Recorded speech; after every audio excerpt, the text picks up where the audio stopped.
hi. I didn't see you come in. I was just pretending about how much fun it's going to be to play poppin' music with some buttons when I would be able to.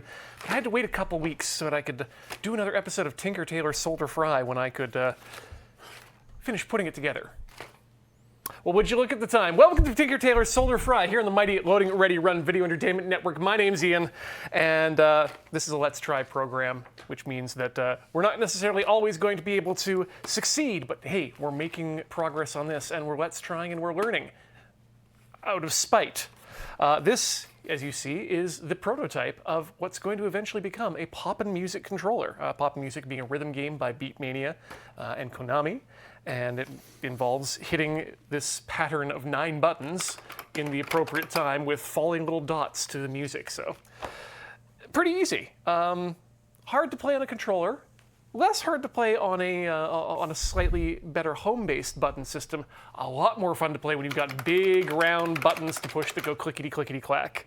And so that's what we're here to finish up today first. But before, go ahead, Paul. I was going to say, are these buttons a pretty good facsimile of what is actually available in the arcade? I would hazard to guess that, yeah, these, if not the same brand, these are probably made from either the same molds or rejected old molds from the arcade makers in China. This is all commodity stuff for arcades, quite frankly, these buttons. Right. So it's, I mean, if you look at the way that they're actually made, this sort of micro switch itself here is just a very industry standard micro switch that gets used in all sorts of things. And of course, the Arduino is an Arduino Leonardo. And so yeah, what's the easiest way to deal with that? Well, to quote one of my favorite films, Contact, why build one when you can build 2 at twice the price? So a few weeks back, after putting together this, I thought, yeah, we need to. This works good. This prototype seems fine. Let's go on to the finalization stage. So I'll need to buy some more buttons. So I did, and they sent me buttons that were half the size of this. And I said, okay, let's try that again. I will send you back your buttons. You send me new buttons. They're the right size this time. And they sent me another package of the small buttons. And at this point, the website. The Washington Delivery Company website said that they have one more bag left of what are supposedly these buttons. So I figured, let's call their bluff. And they sent me one more bag of buttons that were too small. So now I've had to go to a second supplier. And these are, I'm assuming these are, the buttons were very clearly marked as what their size was on the website. Oh, were they ever, Paul? So we've got a second set, and as you can see, they're slightly different. You can see just a little difference in the way that their lens kind of has some edges to it. They are the same size, though, but they do use a different colored switch on the bottom. But the electronics of the switch is the same. Yes, yeah, it's still the same idea that it's a normally open switch with the space for, and that's important, and a pre-installed LED. So that portion might be one of the last things we do is hooking up those LEDs. But for now, we're going to make this again, but slightly better this time, because over this past week, I've also been successful in getting some MDF cut. This is what was left, because blissfully, when I went in to buy the sheet, it was $19 by itself, and it was able to give me not 1, but 2 of these boards that are exactly the right size to, let's just put these down here. This is getting acrobatic. Swap off the top of one of our arcade pedestals here at the moon base and replace it with the correctly sized Poppin' Music top. Now, why am I so excited that I got 2 of these? Well, a couple reasons, and they are cascading. Number one, when I inevitably mess up at drilling the holes, I have a second one to go to. However, if I don't screw up, that means I have a second arcade pedestal board that I can do anything with. I can make a little a hitbox with buttons for arcade fighters. Maybe I can find a couple joysticks and do a virtual on joystick system, the options are endless. So the intention is to have 2 of the 9-button arrays in one of those tabletops, eh? Correct, Paul. And that's partially why we used this cardboard that we did to lay out the prototype. If we open it up, you can see this red outline here is exactly the right size for one of these pieces of wood. Now, why did I do it that way? So that I could use this cardboard just to kind of prototype and eyeball where these holes are going to, where these buttons are going to go and what sort of formation. The idea being that if 2 people are trying to play at the same thing, give them a bit of an angle, and that way they're not bumping elbows completely. Now, with all due respect, speaking of eyeballing, I noticed that those are not they're not precisely positioned in terms of spacing and line up. Is that intentional, that they're not like in a perfect line? You want them sort of curved a little bit? Yeah, no, that's unintentional. I do want them to be in a straight line, but that was just due to me not using anything more than, I think, no, if I recall, what we did is we just unscrewed the button, which has this little plastic edge that it gets to sit in, and we used that to just draw the circles in what was a rough outline. So for the wood, do you want to make sure that like the spacing between the buttons is identical and so forth? Or? Boy, howdy do I ever. And so for that's why we've got this little friend here. We're going to start today off in a computer adventure. We're going to use Adobe Illustrator to approximate some CAD software, and we're going to lay out the button layouts on the appropriate size. Nice. Throw those over to the printer, get them printed out with a little mark where we can mark where the center of each of these holes is going to be. We're going to drill some pilot holes, measure the diameter of the buttons, and then we're going to drill some holes with this hole saw. God willing, this works cleanly and nicely on the MDF. Is that the famous hole saw? Famous in the sense that I believe it featured in one of the very first Tinker Tailor Solder Fries, drilling the hole in the top of the fridge. You are indeed correct. Yes, in an extremely sketchy way that I feel set a precedent for future. A high bar for yes, it did. And so, yeah, we'll be getting to that hopefully in this first hour here a little bit. That said, I did also bring along another Loading Ready Run alumni who I completely forgot. I just recently rewatched the video we did for Screen Sheet. And this was the drill you were using to put the finishing touches on your anti-screen cheating software. The Princess Auto Clark 3/8-inch variable speed drill with very peeling bubble stickers on the sides. It's nice. Not in great condition. This may not be long for this world, to be honest. This drill, the last time I used it, there were, I think, a bunch of what appeared to be fan blades just kind of popped out the outside from the broken off of a plastic disc that I think is used for the cooling in this. So, yep. Well, the good news is that you can just take it back, I guess. Exactly. It's an old drill, so it's if it needs to go back to the kingdom, then we can put it there when need be. But let's get started with the layout, because we've got a lot of buttons to drill and then wire up and install here.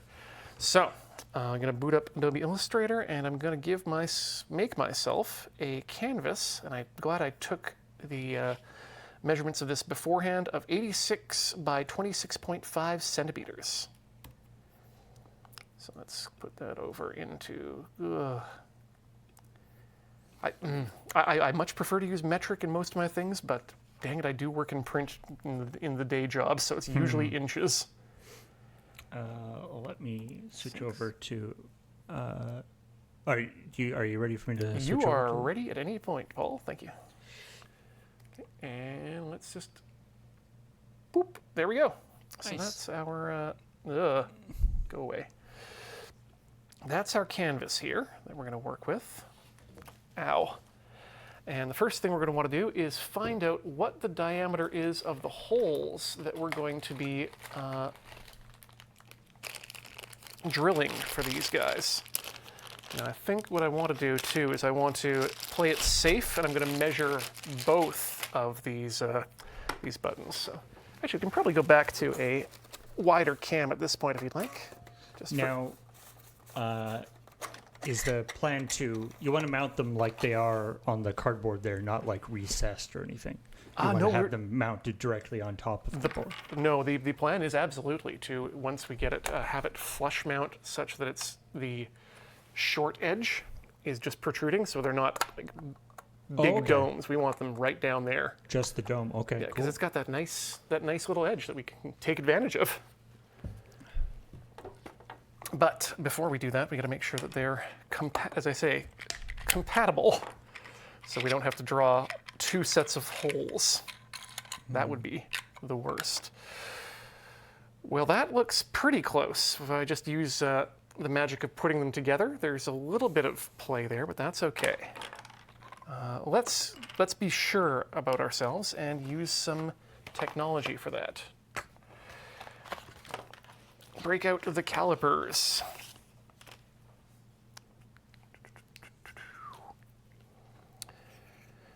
Okay, and these are gonna be, nope, make sure you're on the right side of the button. All right, we are looking at centimeters wise. Oh, perfect. These are almost exactly 57 centimeters in size. Wait, I thought you were working in imperial. No, we were working in metric today. Oh, okay. So that's 50.7. Okay, let's draw some holes. Give me a circle of 50.7 by 50, no, not 50.7 centimeters, 5.7 centimeters. 5.7 centimeters, 50.7, wait a minute. Let's just make sure we're using the right measurements here. That's 50 millimeters, 57 millimeters. Just to be perfectly accurate. 57 millimeters by 57 millimeters, correct. Okay, and the outer edge, just because I'm curious as to how big this is on full size, because those are the holes we're going to need to drill. This is the actual button size we need to lay out and then go to the center of. And that looks like it is, come on.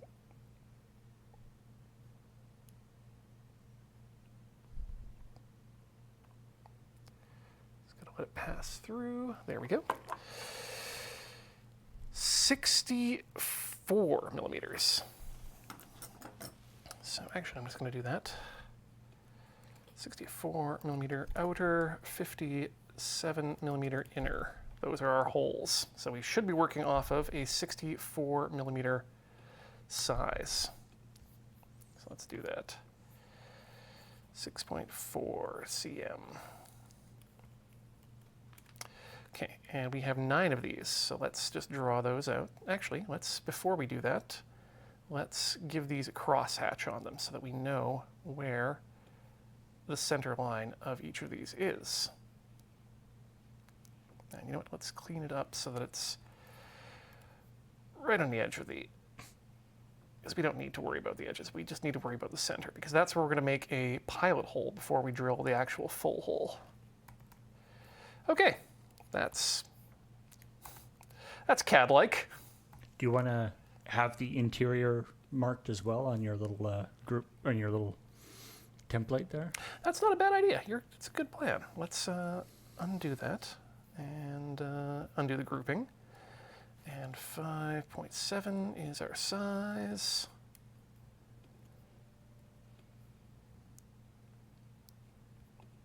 Great. Beauty.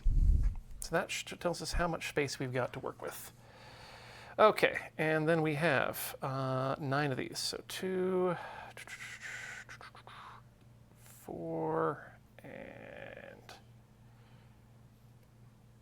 8, and then one more. Oops. All right, and then we're going to, how far apart are these roughly?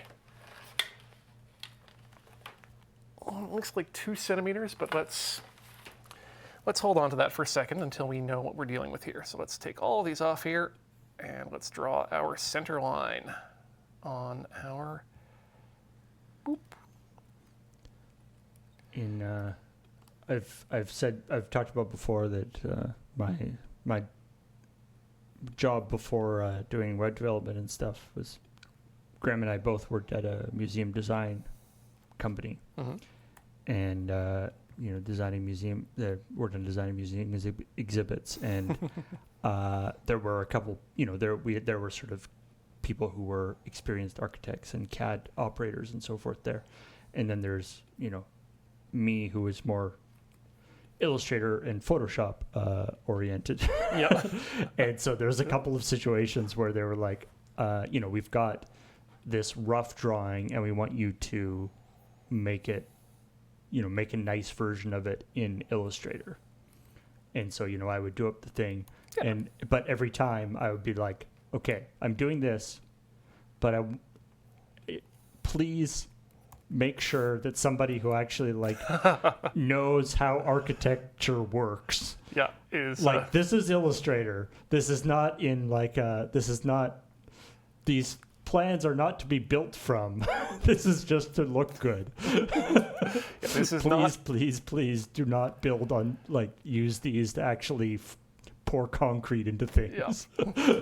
These numbers may not match up. I'm also kind of realizing here that this is a little bit fun in the sense that you've got the there's the align and distribute stuff in Illustrator, but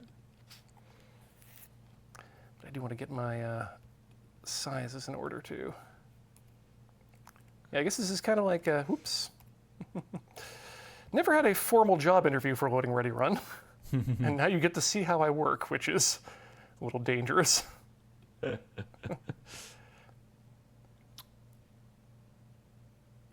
and then that's going to go in there, and that's roughly that. Okay, and then we can just take these up here. Those can get aligned there, as long as that one is in the place where it needs to be, which looks like it is.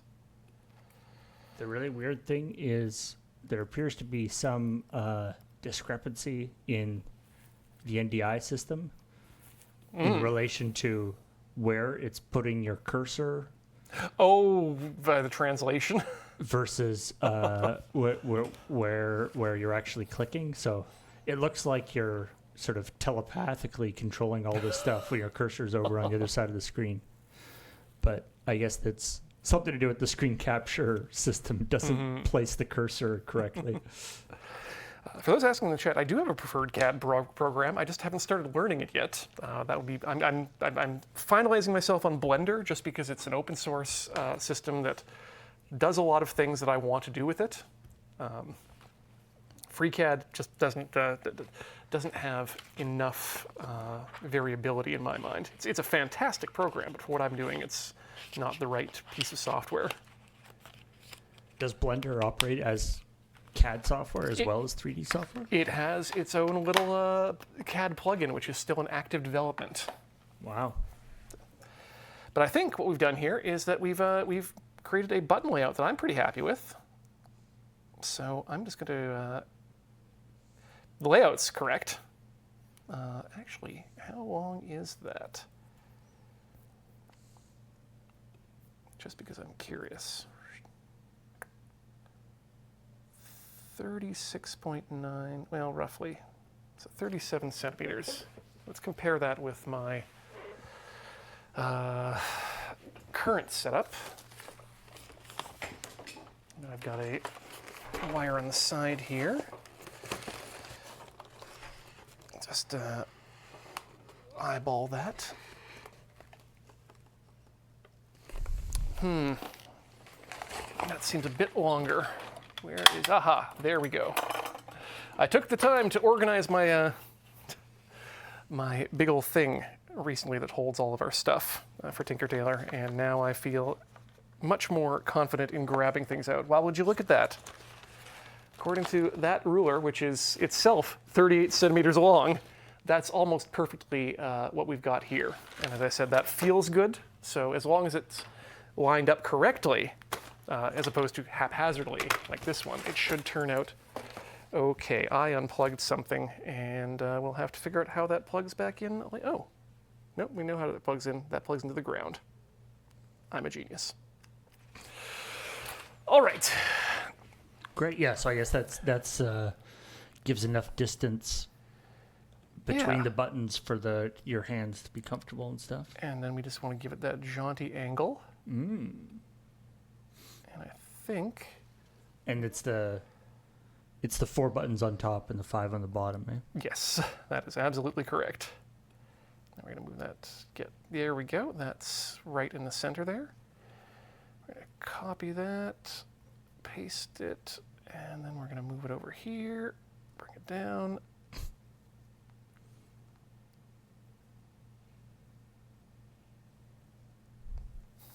That looks correct.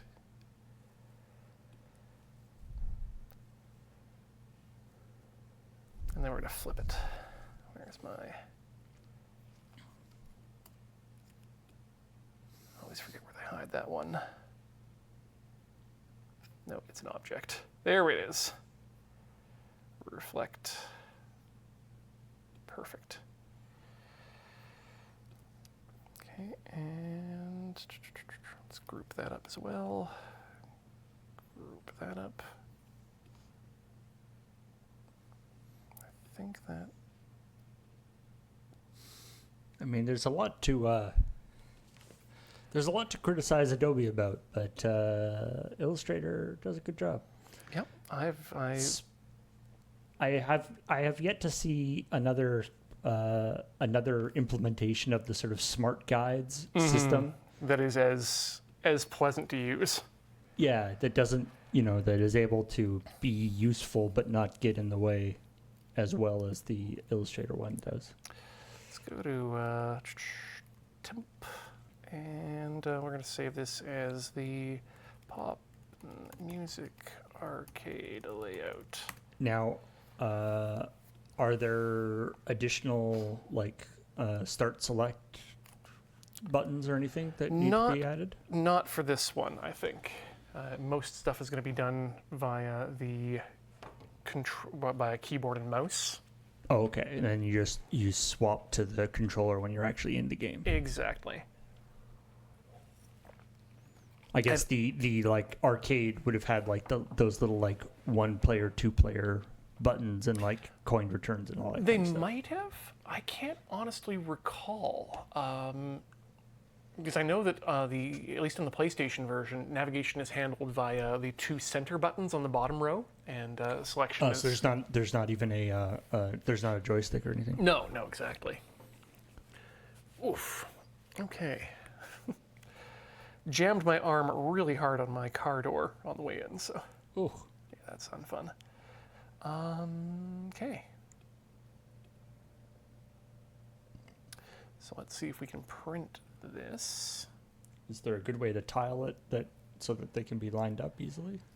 Oh, right, thank you. That's what I wanted to do as well, was set up some grid lines. Just for making sure that we have alignment. I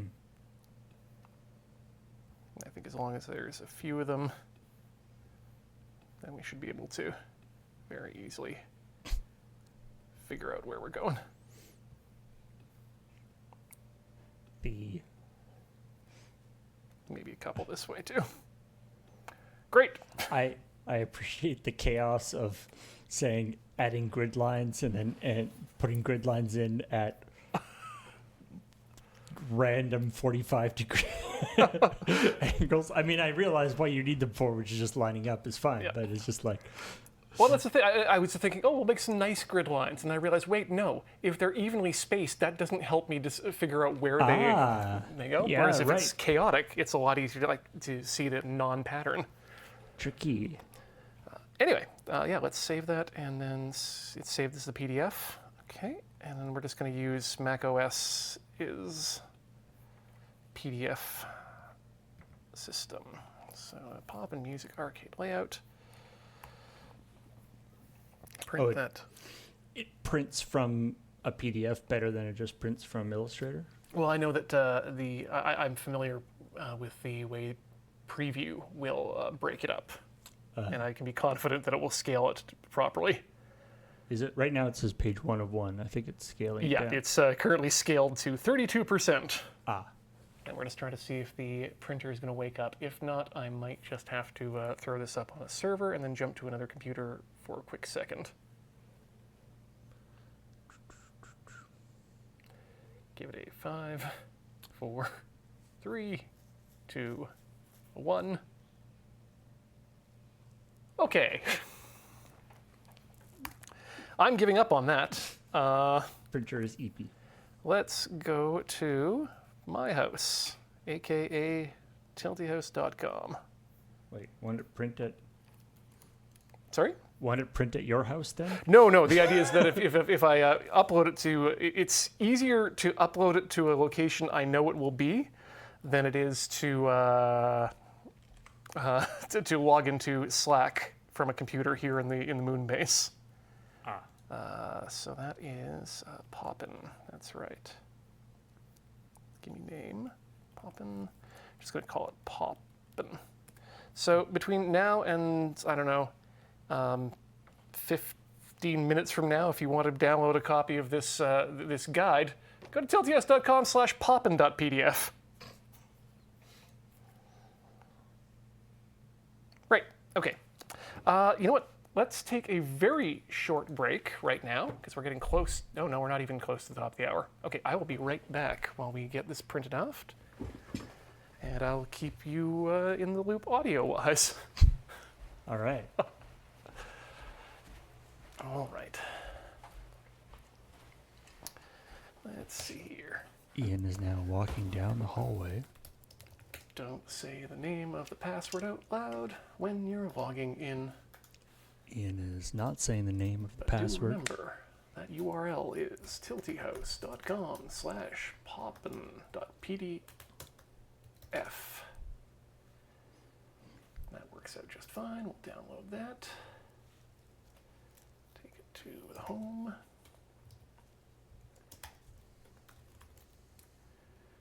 And then we're going to print. We're going to scale to 100%. And that should print the whole thing.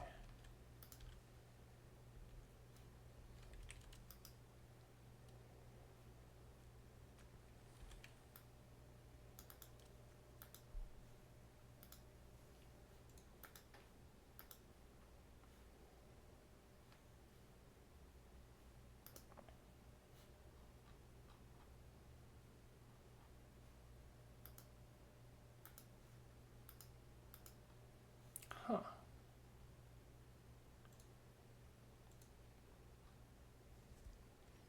Well, that's interesting.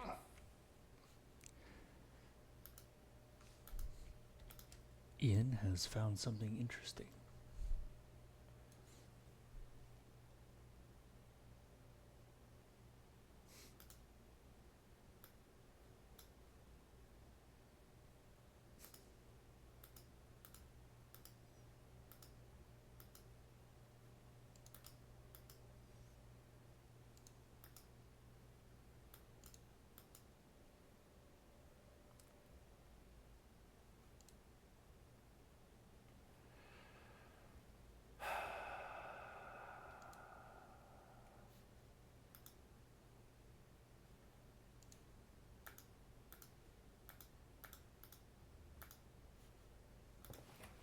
Perhaps I was incorrect.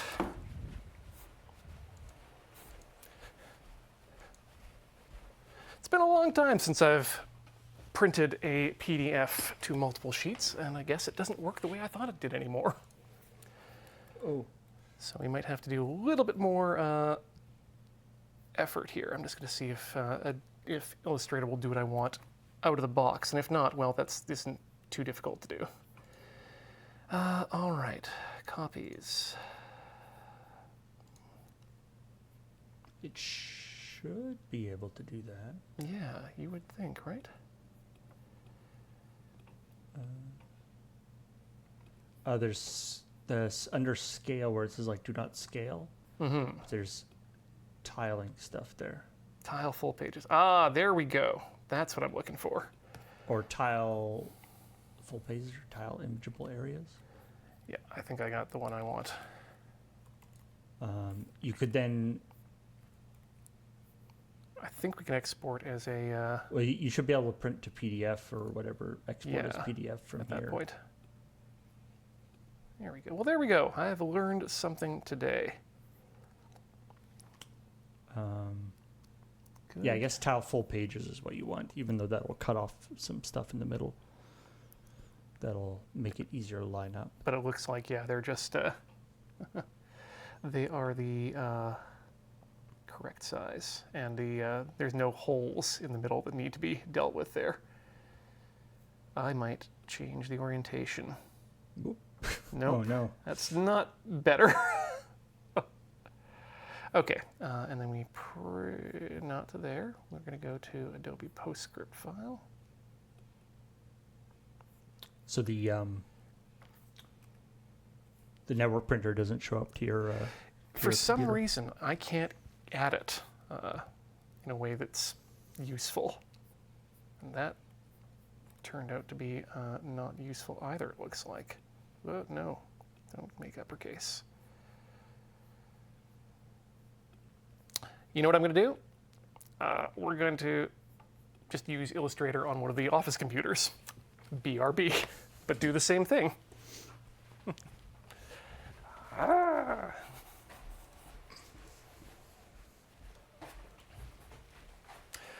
Okay, thankfully we already have this loaded up and downloaded.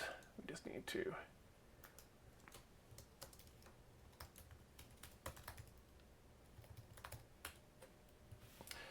to download Illustrator.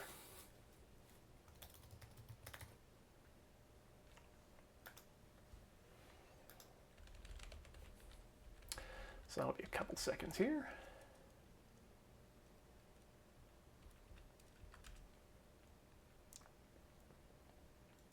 Thankfully, we have a fast connection, which means we're already 42% done.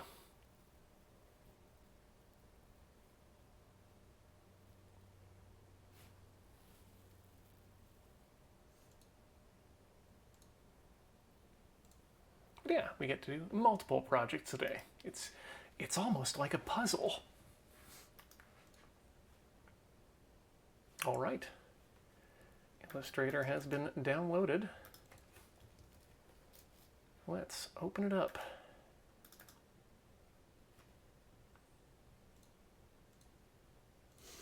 Speedy internet is nice.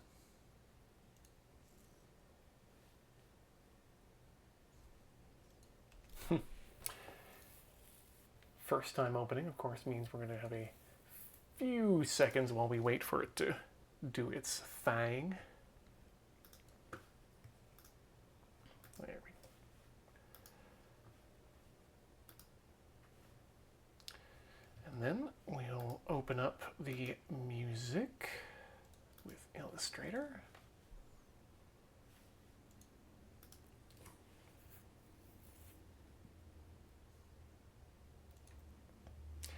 Print, and it's going to the right printer. We're going to tile full pages, and we just print. Oof.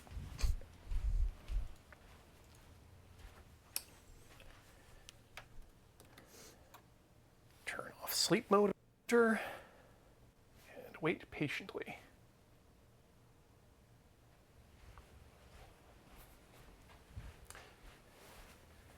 Wait patiently. Wait patiently. Wait patiently. We restart the printer.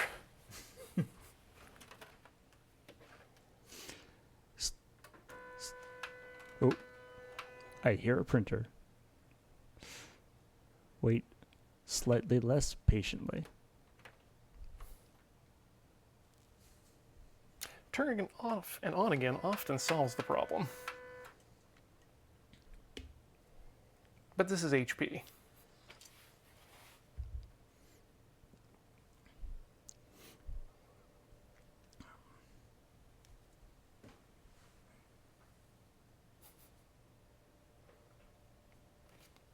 Did you know that modern HP printers come with a progress bar to show you the boot progress? I didn't.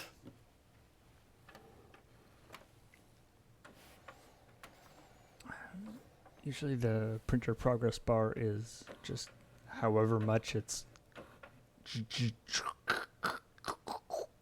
when the grinding stops.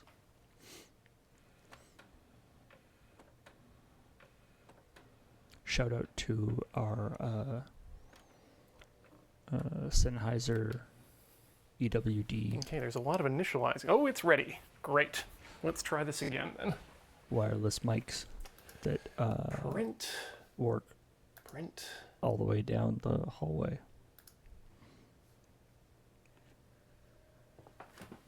You know, I'm willing to bet that if I just restarted the printer in the first place, I could have done this all on screen and you would have been able to go with this beautiful journey with me.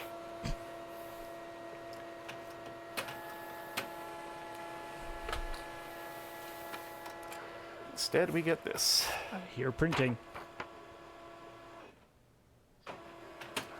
I hear one. more printing.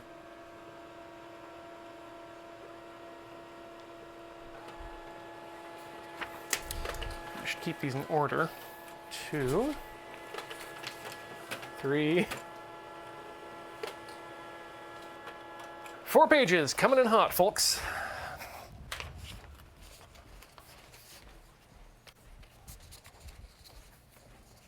I'm just gonna grab a bit of tape from the wall here as well. We'll go there. Has chat been behaving themselves, Paul? They have. They have. Oh, good. Thank you for your patience, everyone. We've got it. So let's get it up onto a board here so we can start working on this in earnest.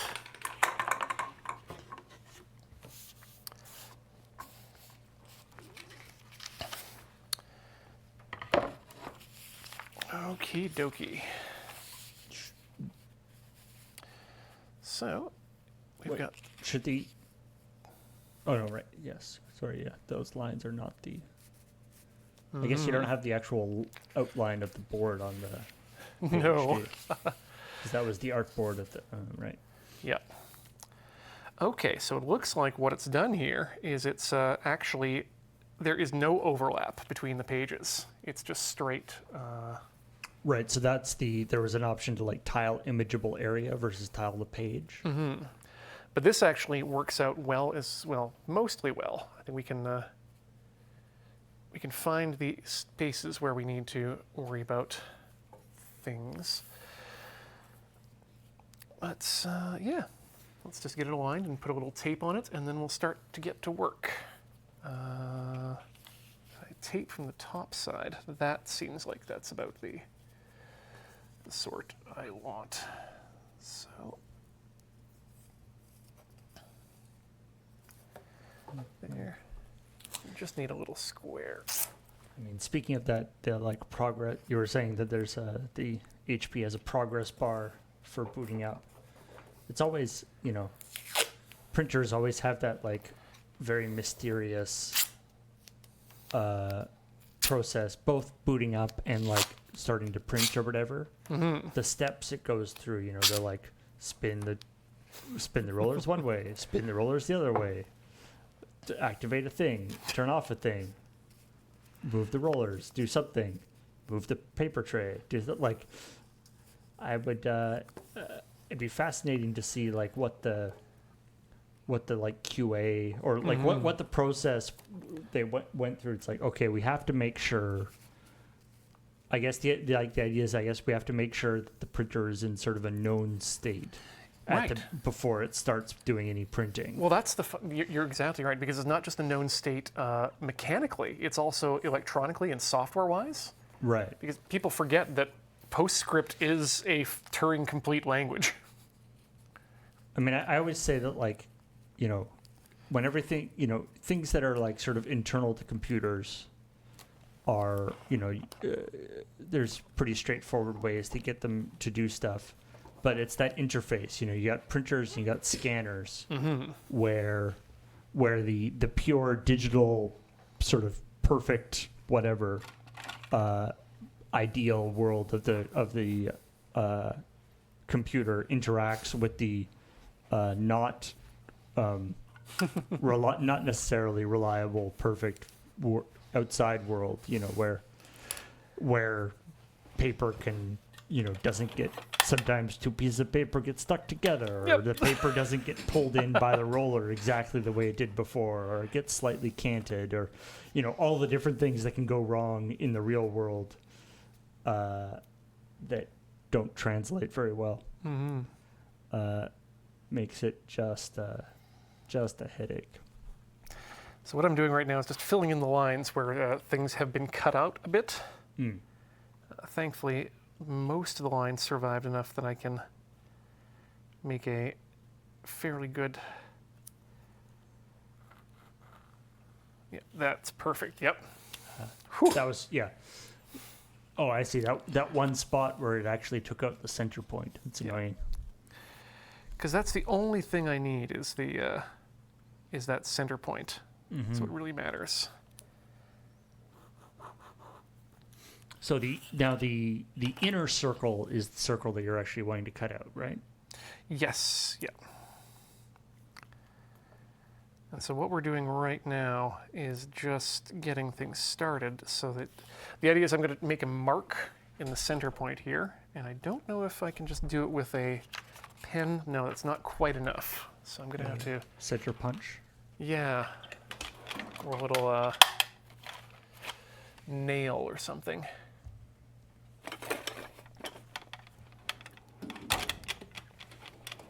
Oh! I know where we have one of those. One moment. This one I don't have to reboot, though.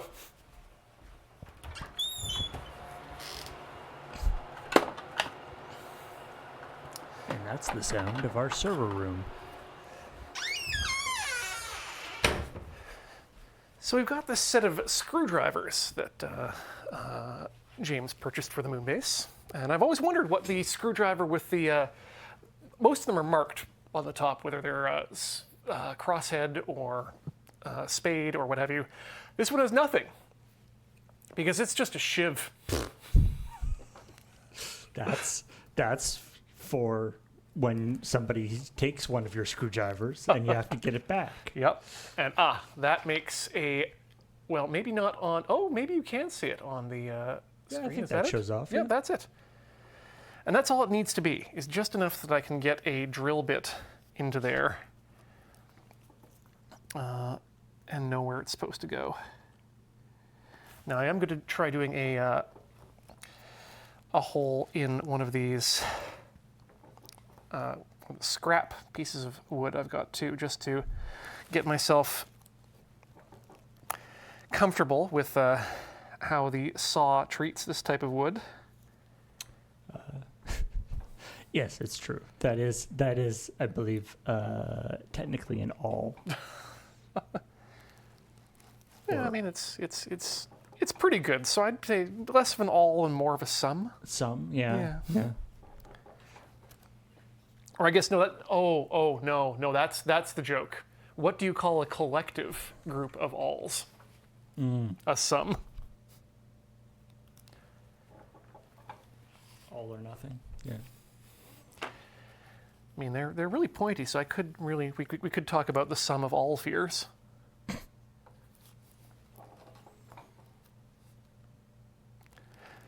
There's absolutely not a crap shot in here.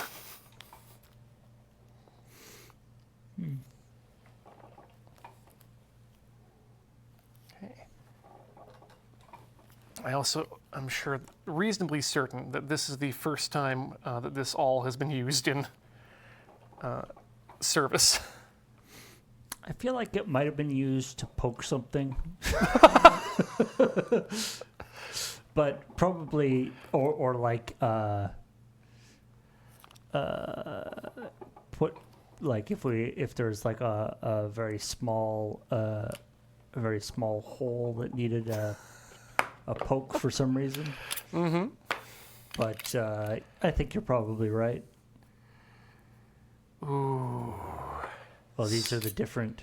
Yeah, this one is absolutely too small, but I think this second ring is the one we're going to want to use here. It feels like it's just a bit bigger than the hole, which means when you compress it, it will become the correct size. Let's take Oh, I see. It's an adjustable thing.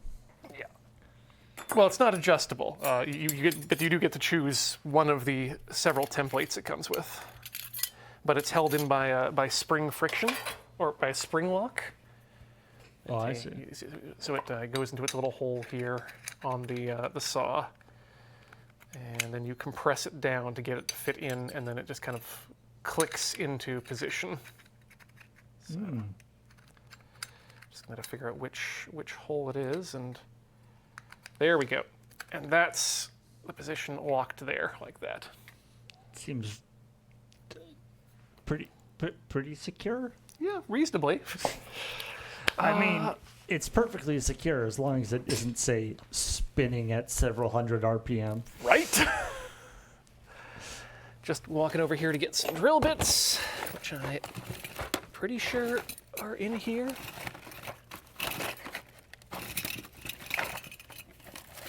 Pretty certain I saw them in here. There they are.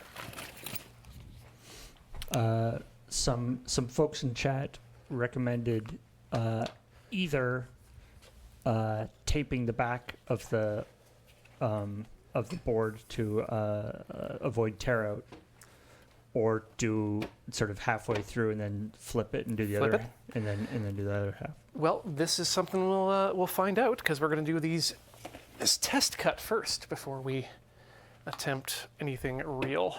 We're just going to use a little bit of this shorty. And that's why I brought the clamps. Okay.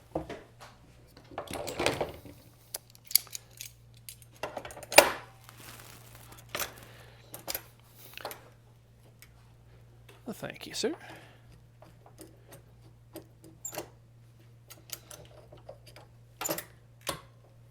Okay, could be a little bit tighter. Could leave it a little bit looser. There we go. That's not going anywhere. Okay, let's start with let's take one of these pieces of paper off. And make sure we got space for a hole on both sides. Give it a punch. Okay, let's start with the pilot hole. I'm gonna ride your mic a little bit here. Be my guest, Paul. Do whatever you need to do to make this less unpleasant. All right, and let's get that. Remember headphone wearers out there in the audience. I too am a headphone wearer, so we'll try to do what we can. Mm-hmm. Okay.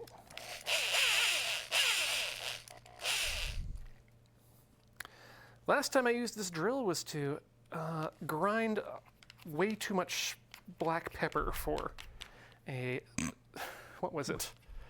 Oh, that was the last time I made a brisket, yes. Do you have like a special pepper grinder attachment? I've got a manual spice grinder, but the top of it is just a nut attachment. So I've just been using the little grippy bits on the adjustable chalk here to Oh, deal wow. with it. Okay. I love this. None of this looks level to anyone.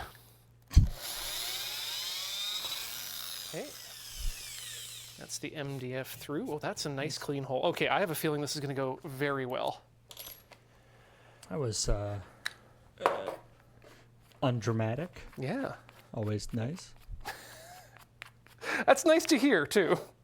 Despite the fact that this is technically an entertainment program.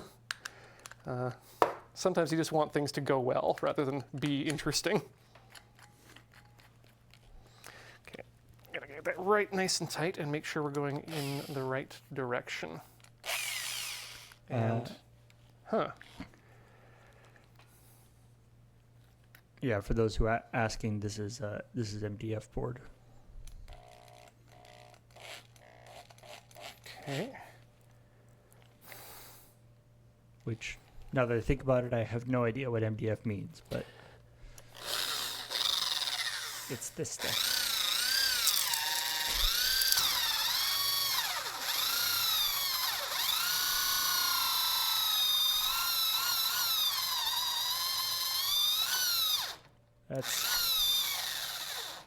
That's the surprisingly wonky hole saw that I remember. Yep.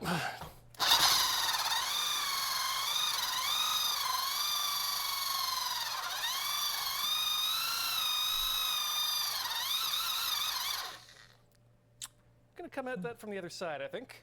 Do you need some kind of mask or anything there, Ian? That's probably not a bad idea, actually, now that I'm thinking about it. Because this is kicking up a lot of dust.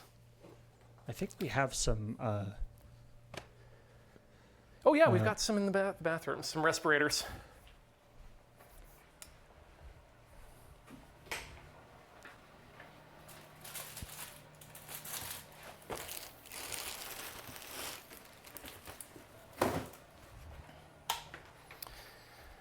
Because this is essentially just sawdust and glue that's getting turned in, so I think you're right.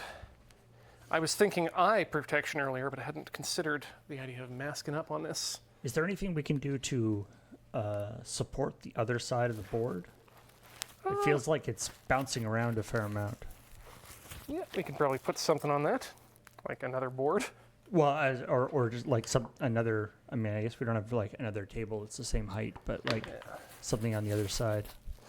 Yeah, that's why I was clamping. We could also clamp across the bias here, so maybe we'll try that. This one's adjusted, and we need to flip it over anyway. Aha, that's the rough out that people were talking about. Oh yeah, there you go. Yeah. So yeah, some sort of tape or something could be good there. Cause thankfully, that's all going to come out in terms of wood. So let's get that over here. Right, but I guess the hole saw will make an even bigger rough out. So. Yeah, but. One sec. Okay, that should do that. Again, remember, this is just a test hole this time. Okay, wonkage. Going in the right direction.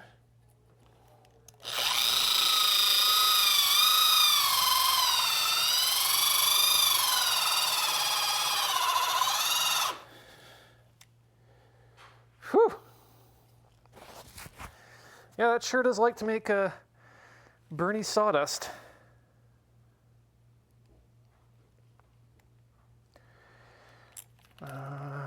More power? More power.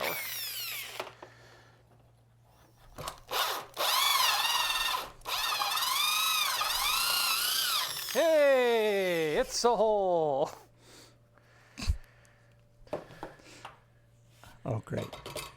And fairly clean too. The sorry, there's a delivery at the door, so I didn't hit the the sound for that one. Sorry, folks. It's all right. Well, let's see if that does the trick for us where we want it to in terms of button, because that's the key here. And oh my goodness, that is a satisfying hole. Okay, well, we know what we have to do now. That seems to fit in there very nicely. Yeah.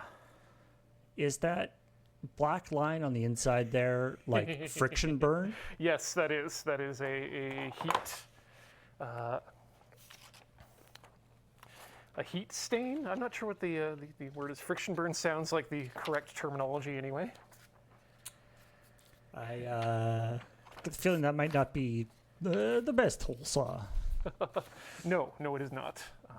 But it is the hole saw that we have. So. Just much like this pencil is not the best pencil. And I don't have my carpenter's pencil with me, but I just want to circle these. Yeah. No, just give me the lead. I'll do it myself.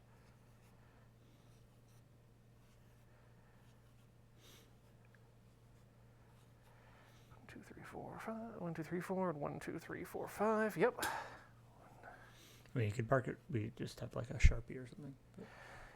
Well, I mean, oh yeah, you're right, because this is all getting cut out, so it's not like it needs to be in pencil. I remember when I was building these and painting these other arcade cabinets in my apartment before the subathon last year. Spent a lot of time trying to figure out which side was out and which side was in, and marking it as such with pencil and whatnot. Okay, let's get some stuff moved around here. Some of the stuff we don't need, and some we do. And yeah, so we'll start with the pilot holes, and then work our way up to the actual holes with the wonky hole saw of death. I guess the hole saw can't be like, I don't know, sharpened or something?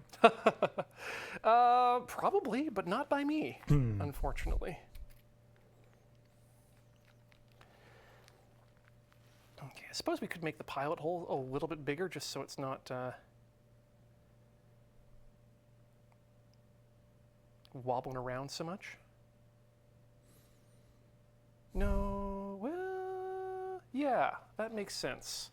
Let's do that. If the pilot hole is bigger? Just a bit bigger so that it's not having to hit, or not having to drill in addition to hole cut at the same time.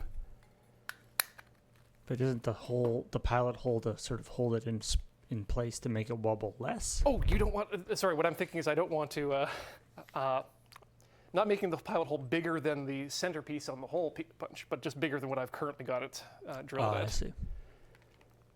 It's like going up to, say, here, which is a 13/64. I don't think these are real numbers. 13/64?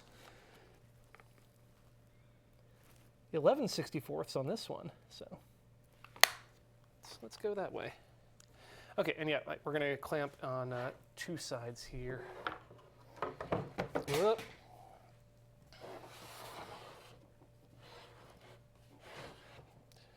Then we'll have to move it out. This is actually less worrisome clamp-wise because we're not doing as much in terms of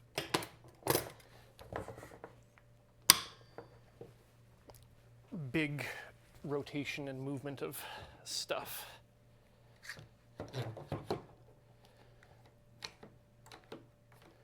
There we go. That keeps it down. Let's open up the aperture. Add the bit. All right. Masks on.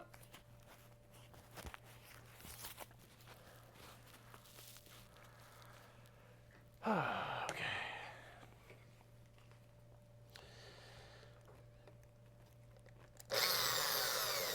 Make sure you're going the right direction.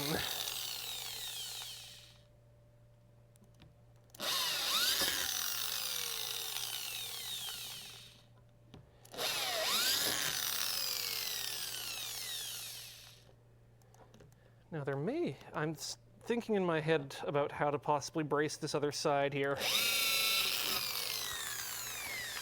And we might be able to make something work here in a second, but I'm just going to get these through first. Assuming it's the same height, we do have just like another whole folding table. Oh, well. That might be the easiest thing to do. And then so you could just sort of work over the split between the two tables. Sorry? And then you could just like work over the split between the two tables. Yeah, that might be an easier thing to do. Guess I'm gonna finish these ones first, and then we'll maybe look at getting it. Actually, yeah. Let's get the pilot holes in. Let's take a break, and while we're on break, let's get that second table in. Sounds good. All right.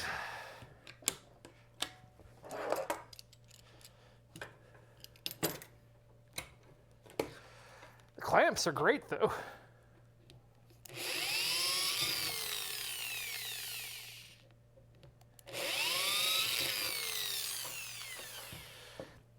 I get the feeling, too, that canceling out some of that vibration might make it easier to saw through as well. Come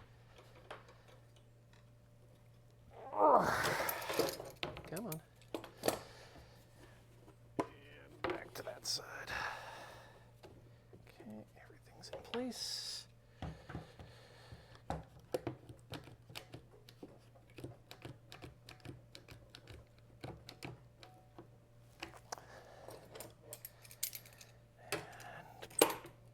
Boop.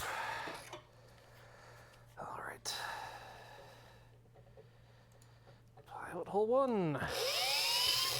Pilot hole 2. 3. 4. 5. Avoid the knot that's not a dot. 6. Wait, there's a knot in MDF? Well, I think it's. I think I'm just calling it a knot out of habit. It's just a discoloration that looks like a hole that I've made with an awl. Ah. Okay. And this should be the last one. 2, 3, 4, 5, 6, 7, 8, 9. 10, 11, 12, and we got ourselves a Sesame Street, but we're not them. Folks in chat talking about a shop vac. We had a shop vac a long time ago now. We got it for when we did Daily Drop. That shop vac had a hard life and eventually gave up the ghost. But it did a good job. But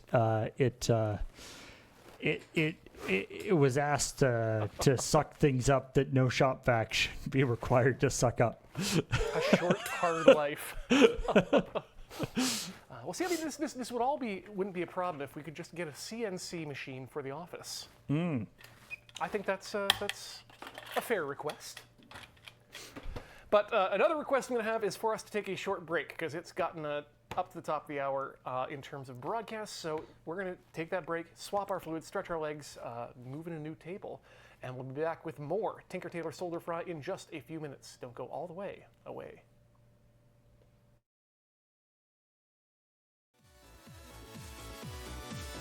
Welcome back to Tinker Tailor Solder Fry here on the Mighty Loading Ready Run Video Entertainment Network. My name's Ian, and we are making holes here today. I just realized, just as I sat down, that this is I might be able to replace the drill bit in the center of this, which might take care of some of the wonky directionalness to it. So I think that's the first thing we're going to do here before we do anything else. That would be nice. Yeah, and for that I just need to grab some more tools that were just off screen. And yes, we have brought in a second table Yes. to support the other end of the piece of wood. I've also taken the liberty of, during the break, drilling 2 holes just to see if I can get my technique better, and it turns out somewhat yes. It seems to be going a little bit better than it was previously, so let's see if swapping out that center bit makes a difference. So ideally, I'll just need a big screwdriver to get in here. And oh, ideally is correct. pull that out. Oh yeah, look at that. It's been Wait, can you just move it to the side a little bit there? there we go. Just watch it wobble as it rolls here. Oh, Yeah. there's like a big divot out of the side of it. Now that I think might be necessary. Hopefully not, but we'll find out very quickly. Because that might be what, well, that attaches to the screw, which is what holds it in place. So I'm going to see about, there we go, that's in there. Now we just got to use this screw to really bring it in.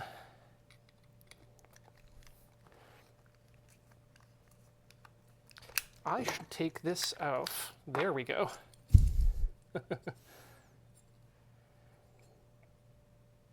Is that enough screw to get past the hole? Just barely. So let's see if that will work. And just get that nice and tight in there. Really ratchet it in. And then let's reattach this hole saw.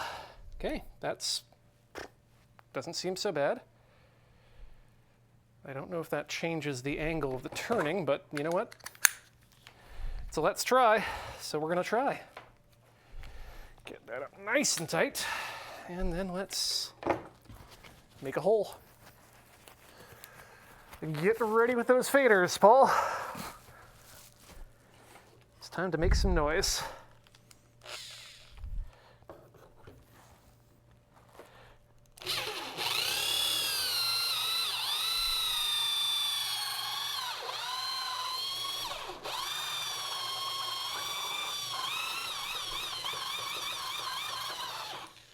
That seems actually much better. That seems less wobbly for sure. Yeah, let's do a few others from this side.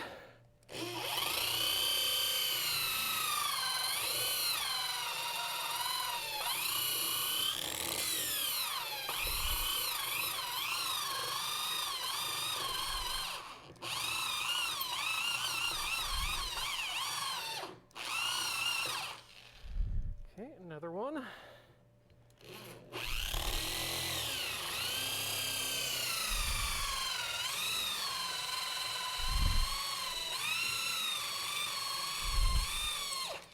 Whew. This bit does like to get loaded up pretty quickly.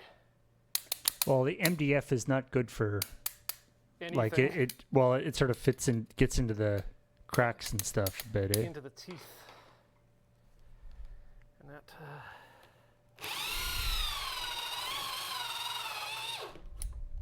but that one's almost through.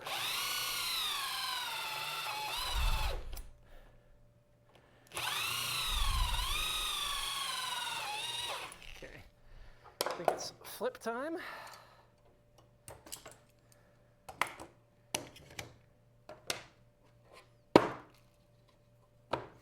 For a second, I was like, but how do you tell where the hole is on the other side? It's like, oh, wait, no, that's why the hole is all the way through. Right. We have ways of seeing the hole.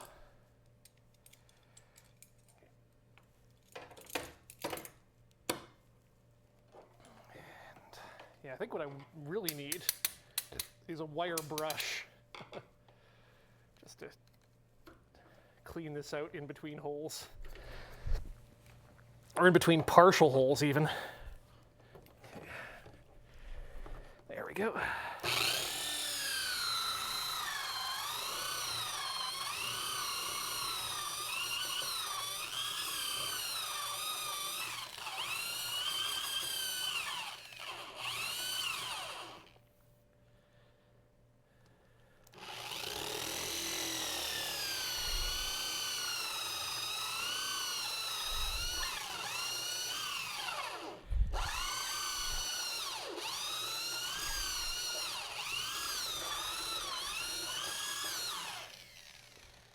I don't know if that's any better at this point, but let's keep going.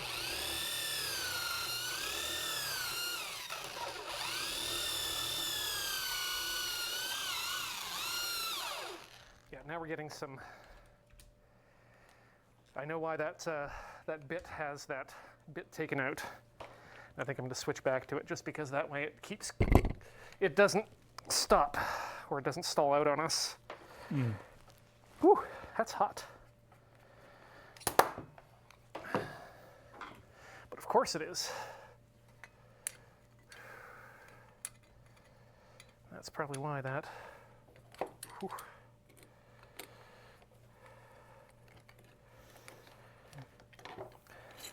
Probably why the bit's slipping too. Is that it doesn't have that that divot.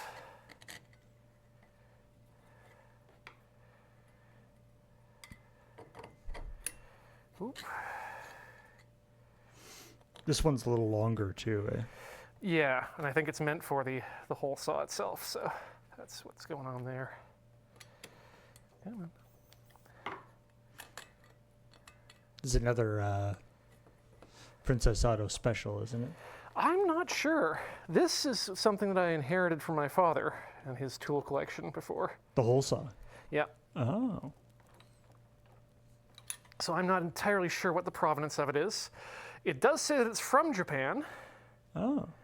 Spring steel, warranted quality. Doesn't say what the warranty is, but that there is one. There we go. Get that tight and back in the hole.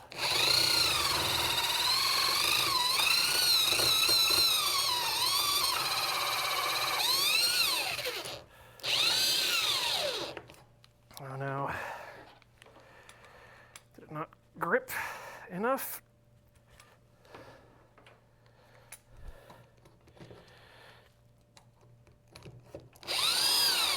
Oh, it's there that's failing. The chuck is failing? No, the screw is probably getting worn more than anything.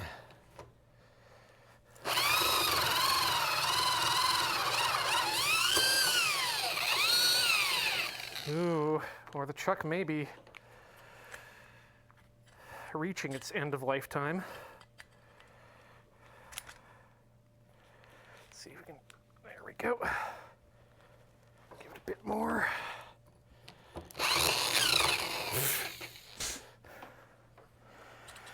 So part of what I think is happening here is that the screw bit is causing the chuck to spin out.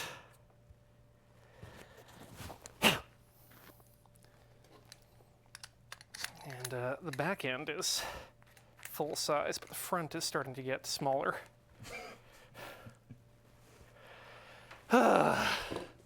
We may have to just deal with one side of this today, to be honest. One player pop music for Heather and I on Sunday to start with.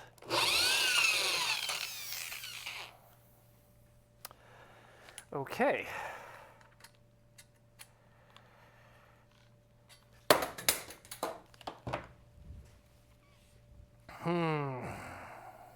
How are we going to be able to solve this?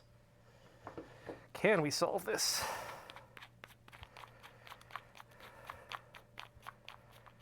So the chuck does chuck.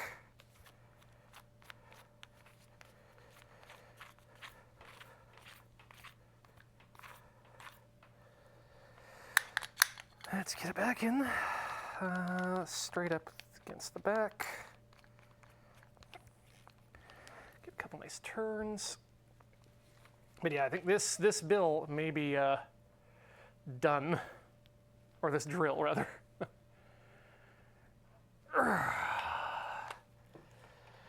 Once more. In the right direction.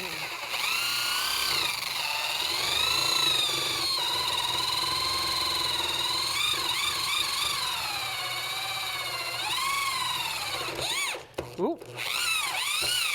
Here we go. That famous speech from Henry VI. Once more, in the right direction.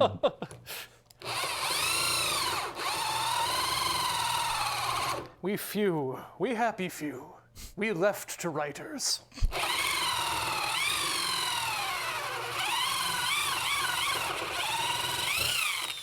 Okay, 2 holes.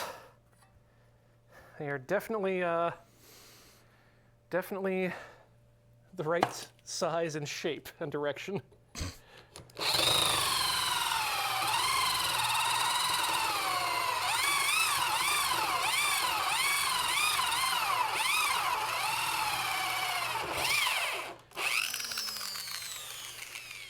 Oh, would you look at that? Another hole. It seems like I think you were had a good evaluation of the distance between the holes. It seems like that still leaves a lot of, it's still pretty strong. Yeah. It's not like the section between the buttons is really thin. No, and that's one of the wonderful things about MDF too, is that it's a singular thickness and density. That's the word I'm looking for. Okay, this one's going to be a little bit hinky, but we can do it. Would you do me a favor, Paul? Mm-hmm. Would you check to see if the air conditioning is on in here? It's quite warm where I'm at.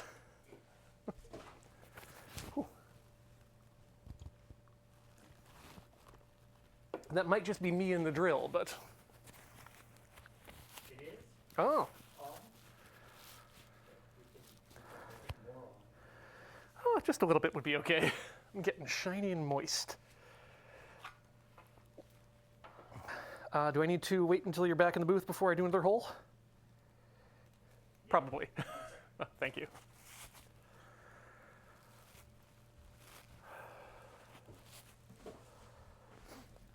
Okay.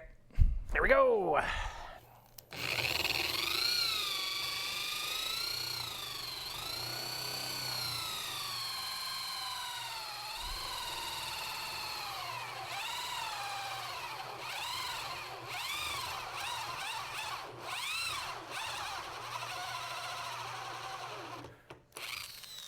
Okay, that seems like a good point to stop.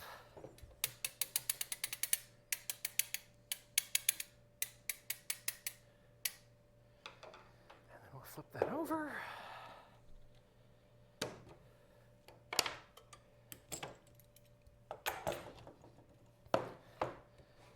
As long as we always start from this side and end from the other side, that means all the tear out's going to happen on the inside of the arcade cabinet, which is fine. Not too concerned about the inside. And of course, this will all be painted.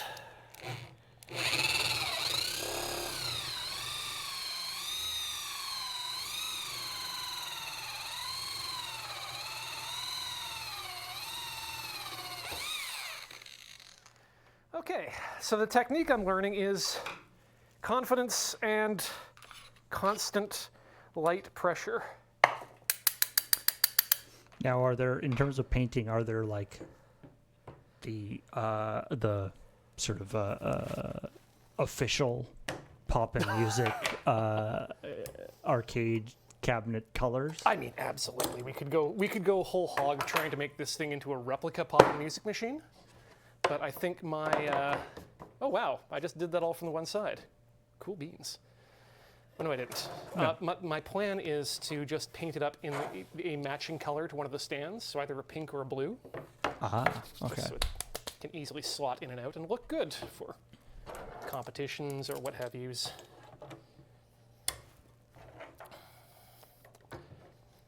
Okay, you know what? I think we might even be able to, we might be able to get all these holes drilled.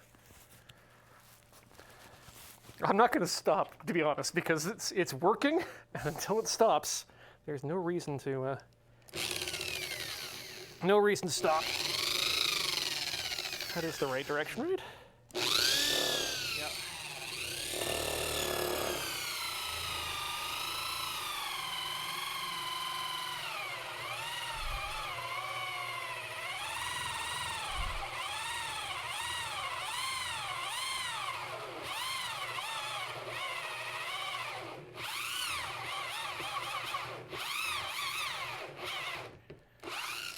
That's not going to take much to go through.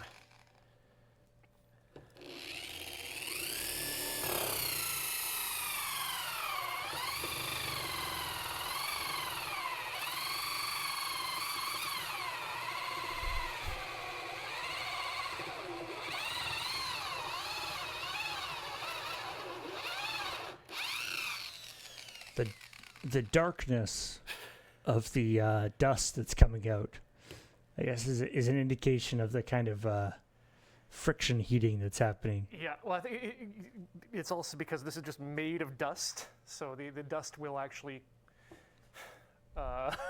caramelize faster than chipped wood would there too. Right. It smells delicious in here. Caramelize. I like that. I mean, it's plant matter. It's being darkened by the Maillard reaction due to heat. I guess we're caramelizing wood.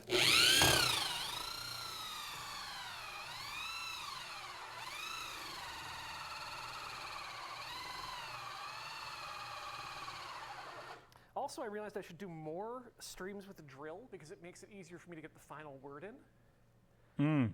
I can make my good little pun and then, yeah, put a little button on it, eh? Okay, let's take that from the other side now.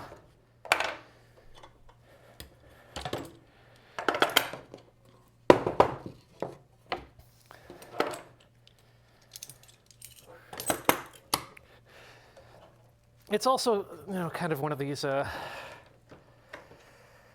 downsides of trying to do this sort of stuff in what is absolutely not a shop environment.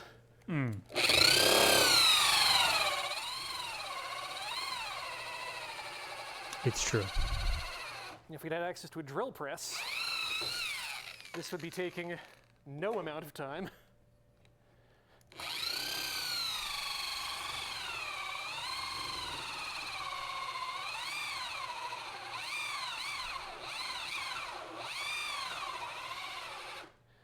I think one of the things, too, that's nice about this is that this might actually, due to the heat, be sealing the inside of the MDF for me. Usually what I need to do is paint the edges with a mixture of white glue and water in order to seal them so that when you paint it, it doesn't get, they don't puff up at the edges. You're cauterizing the wound? Yeah, I think that's essentially it.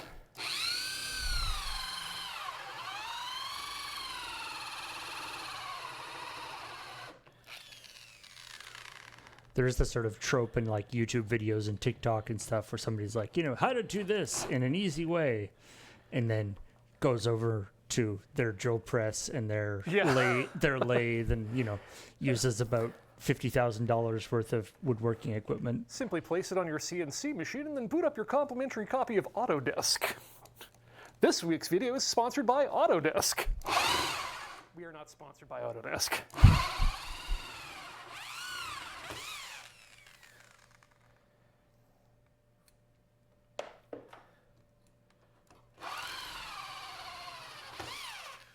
Right. That's one side done. I feel confident that we're going to get all of these drill holes drilled today, barring any of these pieces of anything else getting completely exploded. But look at that. That's nice. That looks nice and straight too. It looks kind of like it has like growth rings on the inside. Yeah, that's a little worrying. All right, but I think this 3 hole at a time, or as many holes as you can, so maybe you can get 4 this time, seems to be speeding things up. 4 holes? Had 1. At the same time? Hey. I believe that only applies to people from, oh God, what were Londo Malari's people called? Century? Carillions? Sorry? Carillions? Corellians? I'm not sure. Anyway, I just remembered they had a Centauri, thank you. Yeah, they had the... oh, right. Yeah, the different the land. side things.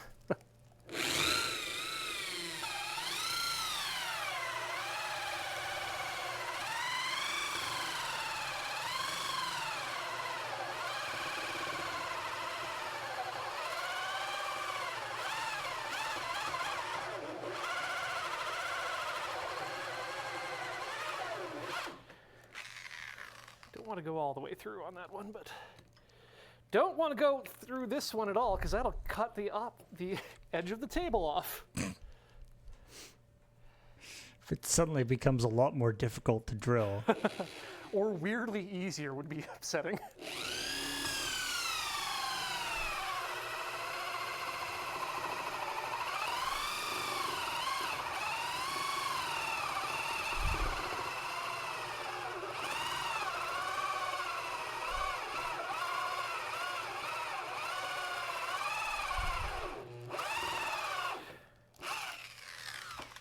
I mean, to be fair, there might not be that much of a difference. Like, these tables are also some sort of MDF type stuff, right? Yeah, I believe these are strand board. They feel like strand board to me. Oh, wait a minute, I can check on the bottom. Probably MDF then, you're right. I would have expected strand board just because it's cheaper. I don't know. What is strand board?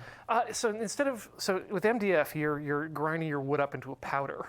With strand board, you're taking chips more like, and then you're just laying them out and laminating them that way. Oh, right. Yeah. I mean, yeah. I guess I've always heard that as like chipboard or something like that. Yeah. The only reason I can speak confidently on this is due to editing the construction manual for carpentry in BC. And they do go into saying don't use this? No, they go into some really interesting stuff about mass timber buildings and the benefits thereof. So yeah.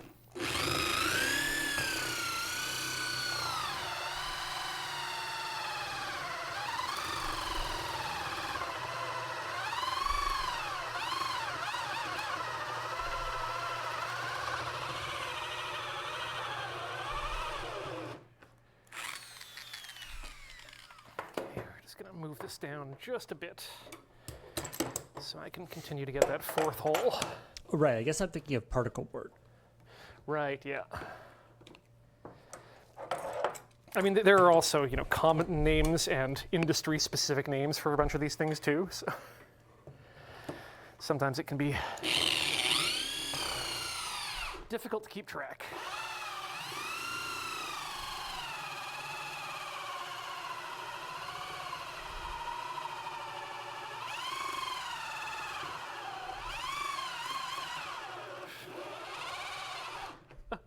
I was just thinking, I kind of want to make an auto ducking system for these types of episodes, where the side chain source to duck against is the amperage coming off of a drill. I see. Or I say we just have like a lapel mic attached directly to the drill to provide the chain.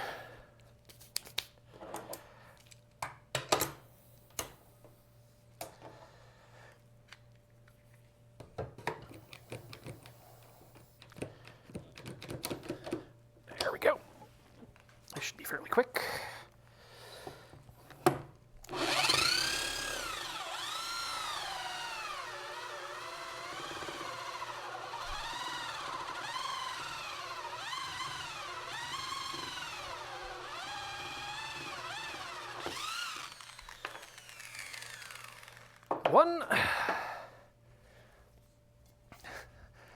I like to think of an idea of something to do with these discs, but I don't think I have one. They would not make very good wheels for anything. Coasters? For very tiny drinks. I think that one's actually still too close to the edge of the table.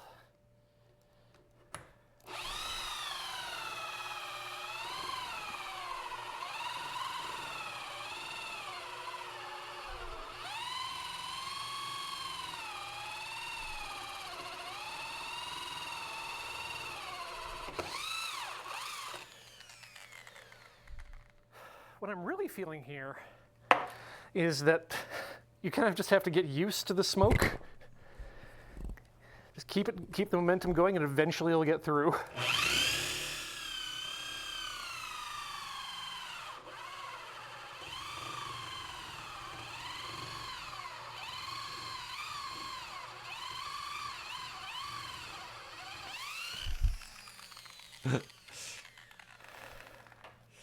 Yeah, as Julia Mon says, I feel like they're, spoken like a true Pacific Northwest person. Get used to the smoke.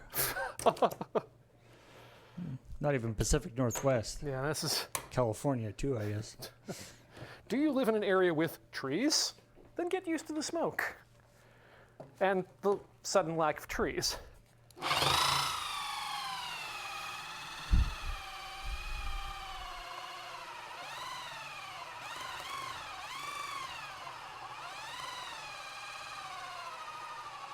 I am very grateful that we haven't gotten heat domed yet this year, anyway. Yeah.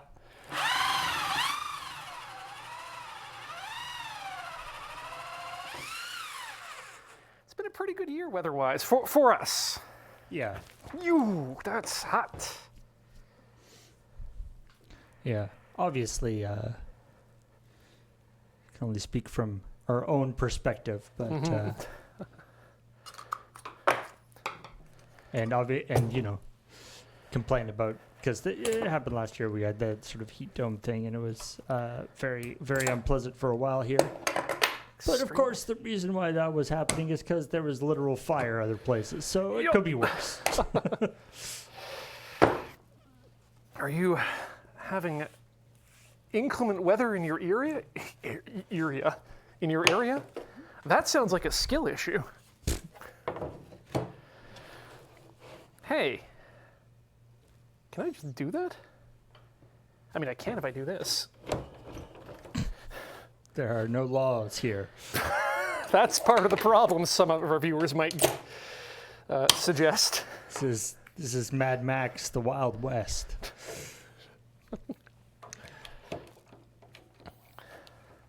God, yeah, if it's, how bad is it in America if it's that bad in Australia, in the Mad Max universe?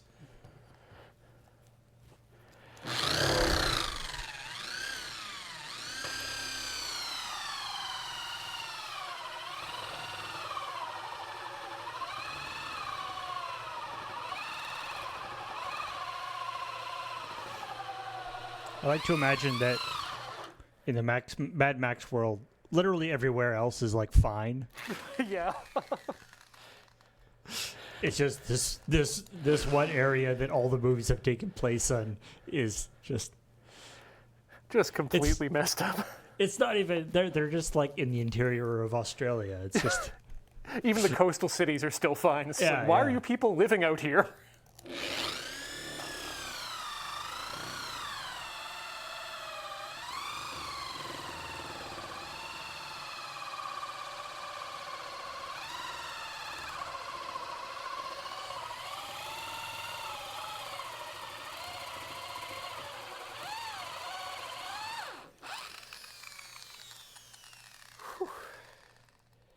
Come on, buddy. You only need 3 more holes. We can make it.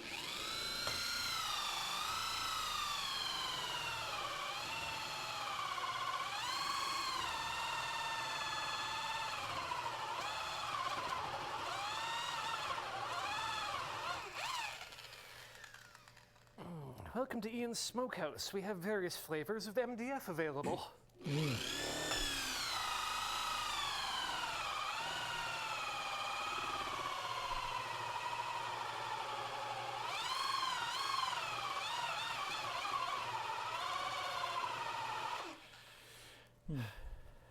you've heard of like hickory smoked, right? This is kind of like that. Yeah, just with a little bit more glue. So perfect for your horse barbecue.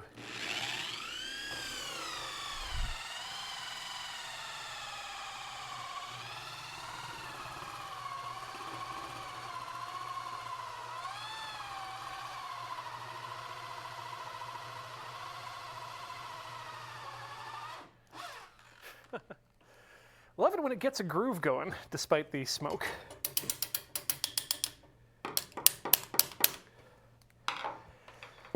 Okay, last pass.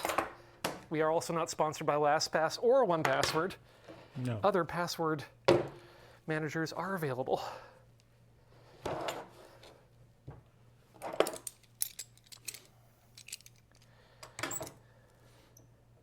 also be kind of weird if they were sponsoring this. Doesn't really.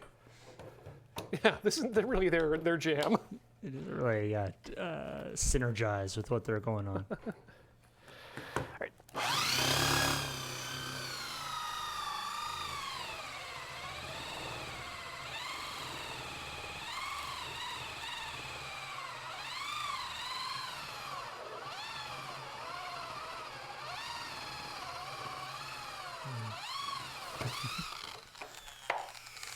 This one. And no tear out.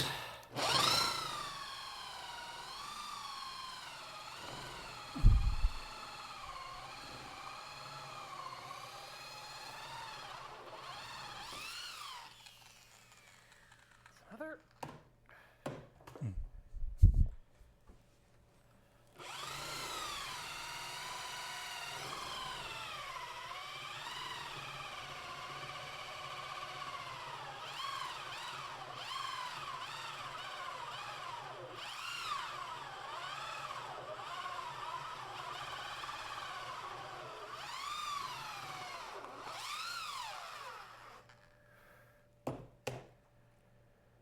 Whew. This drill is getting hot too.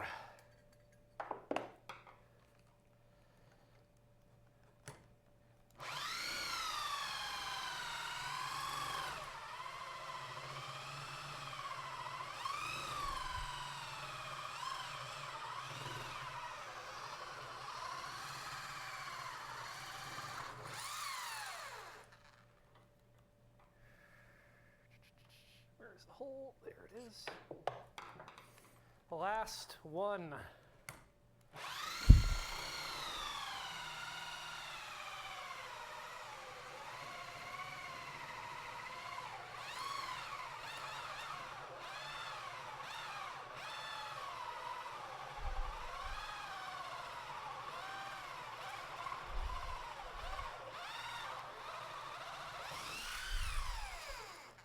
And that's it.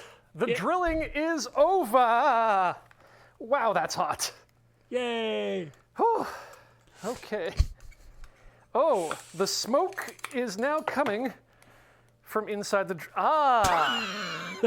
That's what I've been smelling.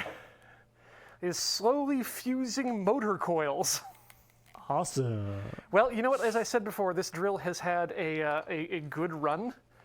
For $15. Well, a run anyway. Well, I mean, hey, from 2008 through now, it's gotten me through a number of projects, including my own home shelves system, the kegerator for the office, the kegerator for myself. Not bad at all. And we only had that one little issue of the flare out there. Other than that, we're looking pretty good. Okay, let's bang that out over top of there. Does your firewall look like a Poppin' Music controller? Try NordVPN. Wait, no. No. No sponsors. Try to figure out how we can get a sponsor for this. Well, I can tell you how we can get a sponsor of sorts, Paul. Let's take ourselves a short commercial break where we can run some of our own ads and some of Twitch's. And wow, this doesn't work with the mask. And we'll be back in just a few minutes. Don't go away. More Tinker Tailor Solder Fry in just a few.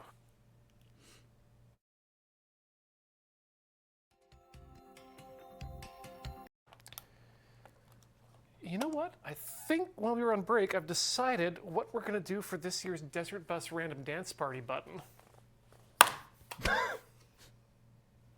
Sturdy. Needs work. Welcome back to Tinker Tailor Solder Fry here on the mighty Loading Ready Run Video Entertainment Network. I'm currently in the process of making a Poppin' Music controller arcade style for Heather and I to use on a Rhythm Cafe. By the way, tune in Sundays at 4 p.m. Pacific for rhythm game fun with myself and other Loading Ready Run co-host Heather Deary.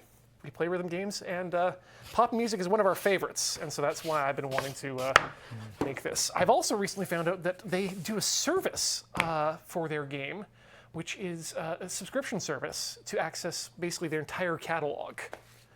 directly from Japan and allows you to play against leaderboards of players from around the world. So might have to give that a check as well. Is this one of these games where there's like a whole ton of like different editions of pop and music with different catalogs? Yes, the pop and music catalog has, I believe, on its base level, 15 to 17 games, and those are the ones that were available up into the end of the PlayStation 2 era. From there, it was mostly arcades and a few touch-based options, but now you've got your home option as well. So, but you say there's a subscription service and stuff. So it is a currently there's a current version of it out. It's not just a retro game. Correct. It is currently in active development and in active service. Nice. So what we're going to do here at this point is we're going to start by putting these currently existing controller buttons into our system, getting those all up and running so that we can do some pop music on Sunday, and then whatever we've got time for, we'll fill out the rest of the board as we can. I am obviously going to have to take this apart again at some point in the future to do the paint job on it, but thankfully, when you're dealing with arcade buttons, the whole system is rather easy to deal with because you're usually looking at these spade connectors for everything. So you know what actually I'm going to do is I'm going to take the new buttons, put them in, and then move the wires from the old buttons into the new positions. Thinking with portals. Speaking of which, the current beer is Still Alive by Boombox Brewing, which is a portal theme. It's got a nifty portal themed label here. It was very well done. Yeah. Ooh, this is a wet beer. Delicious and juicy. That's the word I'm looking for. You are correct. If I can anticipate, most beers are meant to be wet. All right, let's open that up here and make sure that they didn't give me any dud buttons like the last people did. Notice this button is flat. It's not because I made it flat just a few minutes ago. It's because it came that way. None of the other buttons did. Love quality control sometimes. So it's just like a different. That's not like a broken one. That actually is just like a different model of button. Yeah, it's meant to be like that, but it's not meant to be sold in the set of the round dome buttons. That said, I'm, a big round red button is never a bad thing to have in your back pocket when you want to, when you're a person who makes things. I mean, it's interesting. For many years, my mom was she worked with a company, or organization called SET BC, Special Education Technology BC. It's the BC educational system sort of technology coordination people for dealing with kids with disabilities. Right. And one among the things that she dealt with were a lot of buttons kind of like those, I think they're sort of, first they were had sort of there's sort of controller systems that attach them, and I think in later generations they were just USB buttons and stuff. But then, for somebody that has poor motor control, they can wire up a bunch of those buttons and allow them to communicate in different ways. Yeah, they're super pleasant to press. They're hard to miss. They've got different colors and they light up. Mm. Do need to order some. I do need to order some spade connectors or some harnesses though to get the lights working, because that's going to be another. But maybe that's another episode as we make that work as well. Because each button has the 4 connectors on it. The controller, the actual toggle for the button itself, and then separately the. Yeah, exactly. Yeah, you got your 2 spade connectors here. Those are your actual switch connectors, and then these 2 on here connect to on the sides connect to the LED on top. And the firmware can be set such that you can have them always on. They can turn off when you hit them. You can have them turn on when you hit them. Vice versa. That's something that the Arduino handles, eh? Oh yeah, absolutely, it can handle that, and it's got the pins to do so. That's why we went with the. That's why we go with the Leonardo for this one. Is that the pins are all broken out into these headers already, and they have a lot of analog pins available for you to work with. Is that so? So that's not something that like Pop-In Music controls. That's something that is controlled at a lower level than the actual. Like the game doesn't light up the buttons. The buttons just get lit up automatically when the button is pushed. No, actually, the arcade does also control that, and it controls it through the Arduino. Oh, interesting. Yeah, the Arduino it's a bidirectional. The firmware it's running is bidirectional, in that it does send the button commands to the computer, but it also receives the commands back from the computer if it's using. I don't know if it's going to work with the home-based system, but if you somehow run into the Pop-In Music code for their arcade machines, they just run on Windows 10 with a GTX 950. And then some other hardware that counts coins and whatnot. But so the Arduino is not just acting as a like human interface device with all these buttons as sort of a generic controller. It is actually specifically identifying itself as a Pop-In Music controller. Correct. Yeah. Cool. Which is different from a lot of the other controller things that we've done here on Tinker Tailor. I mean, if you're a longtime viewer, you know about my love of the Arduino Pro Micros and how easy those are to make into just generic HID devices. But, oh, here we go. Let's get rid of this. Well, we don't get rid of it because it's going to need necessary to clamp it on the back. But let's line those up and get the nut to the side as well. Yeah, it's always funny to see secret windows. Usually you see it when something has crashed. Yes. And so you see like the menu at Tim Hortons crash or something. And you have a big like, or the other one I see sometimes is like, you know, Windows Update pops up a thing. Yes. It's like, I would like to order a please restart your computer now. But that's the thing. I mean, you know, arcades used to be these. It's kind of bringing the idea of the modularity of arcade components home in a way, because Windows is really the generic. As much as Linux would like to think it is, it is the generic computer interface that everything works with and everyone's able to program against and is reliable and always there. And well, some of those things. yes. Well, reliable in the sense that you know what you're getting when you choose Windows. Or rather, you know what you're getting into. All right, I think I'm going to try and get all these in here and then flip it over.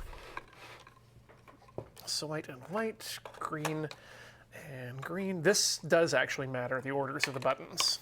Right, because they correspond to the game. Yeah, the Pop-In Music has a couple different modes. You can play it in easy mode, where you're only playing with the red, green, and blues. And then once you get advanced, you can move on to normal mode. Yes, those are a lot of competing clauses, and then you have the full spectrum to play with. Right, sort of like Guitar Hero or something. Exactly. So let's just... Well, that almost worked. Now, you and Heather have played Pop-In Music before, but you just played it on a controller or keyboard? Or? Correct. We had a we tried to play it on controller. I think the original time we tried it, and that was an exercise in frustration and unpleasantness, and I would not recommend that to anyone. And then one of you fine folks out there, I don't recall who because it was way too long ago, sent us a PS2 Pop-In Music controller, which is about that yay by yay, and has instead of big poppy buttons like these, it just has a little clicky micro switch buttons, kind of like you get on the good remote controls that don't have the gummy right things. And that's what we've been using for many of the Pop-In Music games that we've been playing.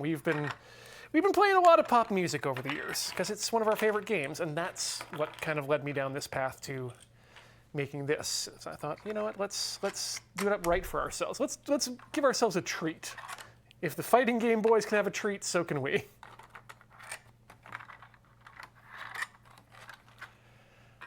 And Define Null says, just realized this is one button away from being a two-player leverless controller for Okioki. Yes, talked earlier about doing button boxes as a thing, because when I got this piece of MDF cut down from a larger sheet, I was able to get a second one of the same size. So we have the ability to make a different style of arcade controller that can, again, just slot right into the top of these arcade controller podiums.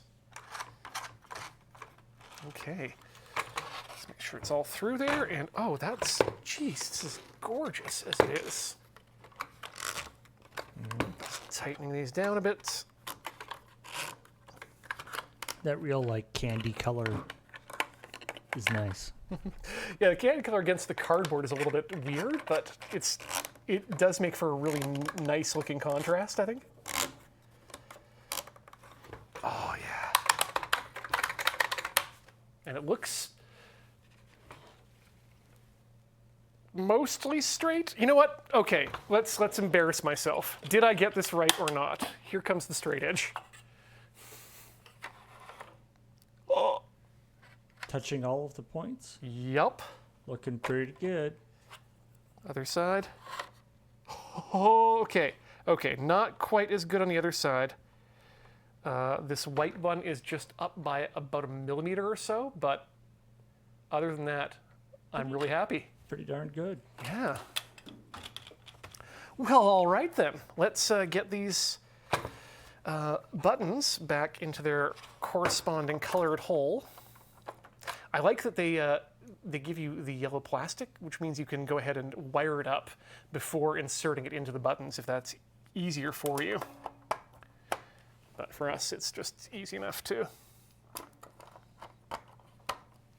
plunk them. I guess it's also in case you need to do wiring inside a cabinet and you need to know, you pull this button and like, oh God, which button is this? Oh wait, it's one of the red ones.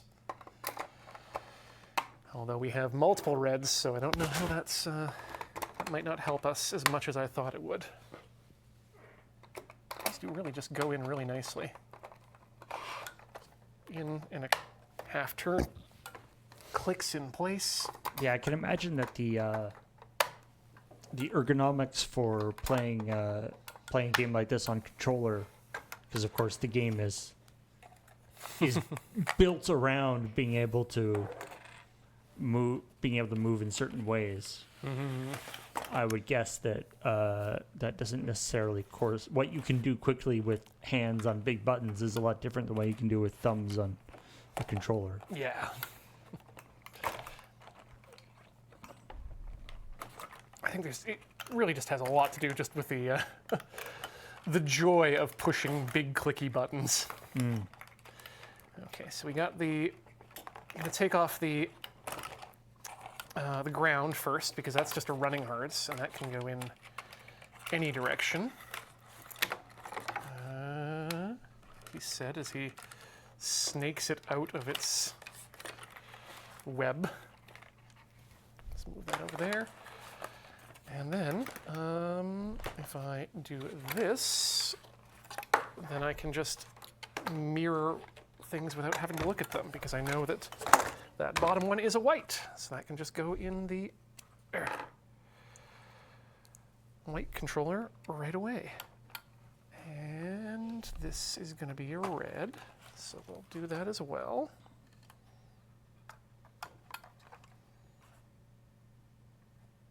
That's not a red, but it is a red cord. Green wire, that's the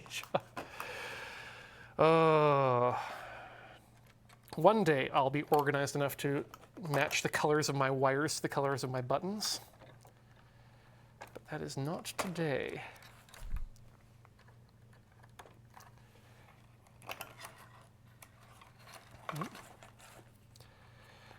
Of course, this big tangled mess. This is how you end up with the like weird you end up with like weird standardizations for things like this, where it's like everybody knows Green is red. green is red, the other green is yellow, red is purple, yellow is blue.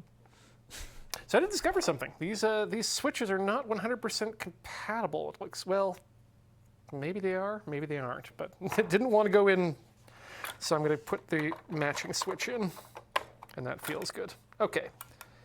Oh, and look at that. Now let's just detangle our running ground here a bit, and then we may have one of these hooked up in such a way that it will be playable. And we'll just give that a good test and then work on getting some of these other buttons in. I unfortunately do not have the materials to get the second set of buttons working 100% today, and that's due to a lack of I might be able to do it, but I don't. I did put in an order for more spade connectors and the ability to crimp them, and instead of getting that today like I was supposed to, I received a big old box of resistors, which is useful for the other rhythm game project that we're working on, the DJ Hero controller for spin rhythm. So, but we're not going to reschedule two different special. I mean, when you play poppin' music with Heather, is it usually still just one of you playing at a time? Usually it is, because we've only ever had one controller up to this point. This will change that. Oh, is this going to be who has to be the little brother and get the bad controller, and who gets the good controller? Oh, I don't think I'm gonna do that to Heather. Unfortunately for her. Come on, you can twist. There we go.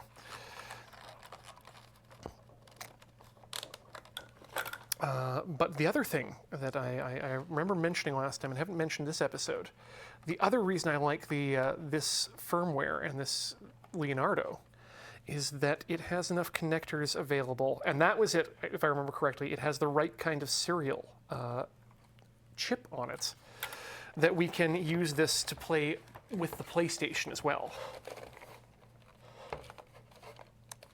Oh, neat. So it can have both types of, it can have one of the weird wide PlayStation. And that's why we brought these in today.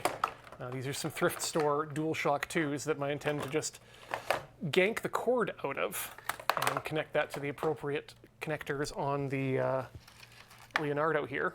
Oh. And then we can just plug these in and play all the old PlayStation ones as well. So Poppin' Rhythm is on, the new one is on PC, but the older ones are on... Yep. Home console, PS2. Well, PlayStation 1 and PlayStation 2. Nice. I guess 3 as well, but I don't recall if there were any games on the PS3 at all. There were no games on the PS3. If you think otherwise, you are having an amazing fever dream, and it's time to wake up. That's untrue. The PlayStation 3 was a fine console.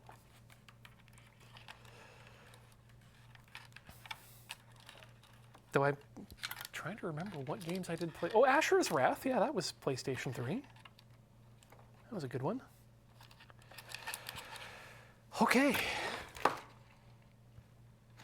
It's wired. Let's, you know what, I don't need to worry about anything else, about setting that in the controller yet, but let's at least see if it gets recognized by a computer. So I'm gonna pull up the old ThinkPad.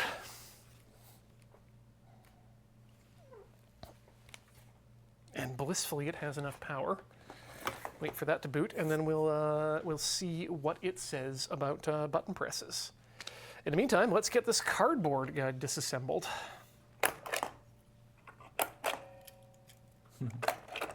Oh, this is very satisfying. I was gonna say it's like little keys.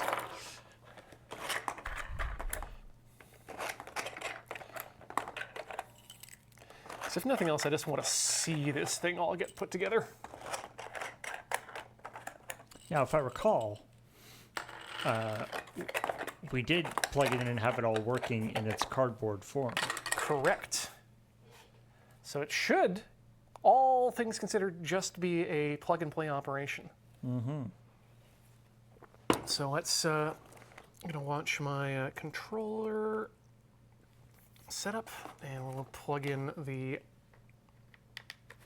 Now, we don't have the, screen capture on this one. No, but we do have that, and you can see Pop-In Controller does exist there. Just immediately shows up. Yeah, and it is called Pop-In... Go away, Steam.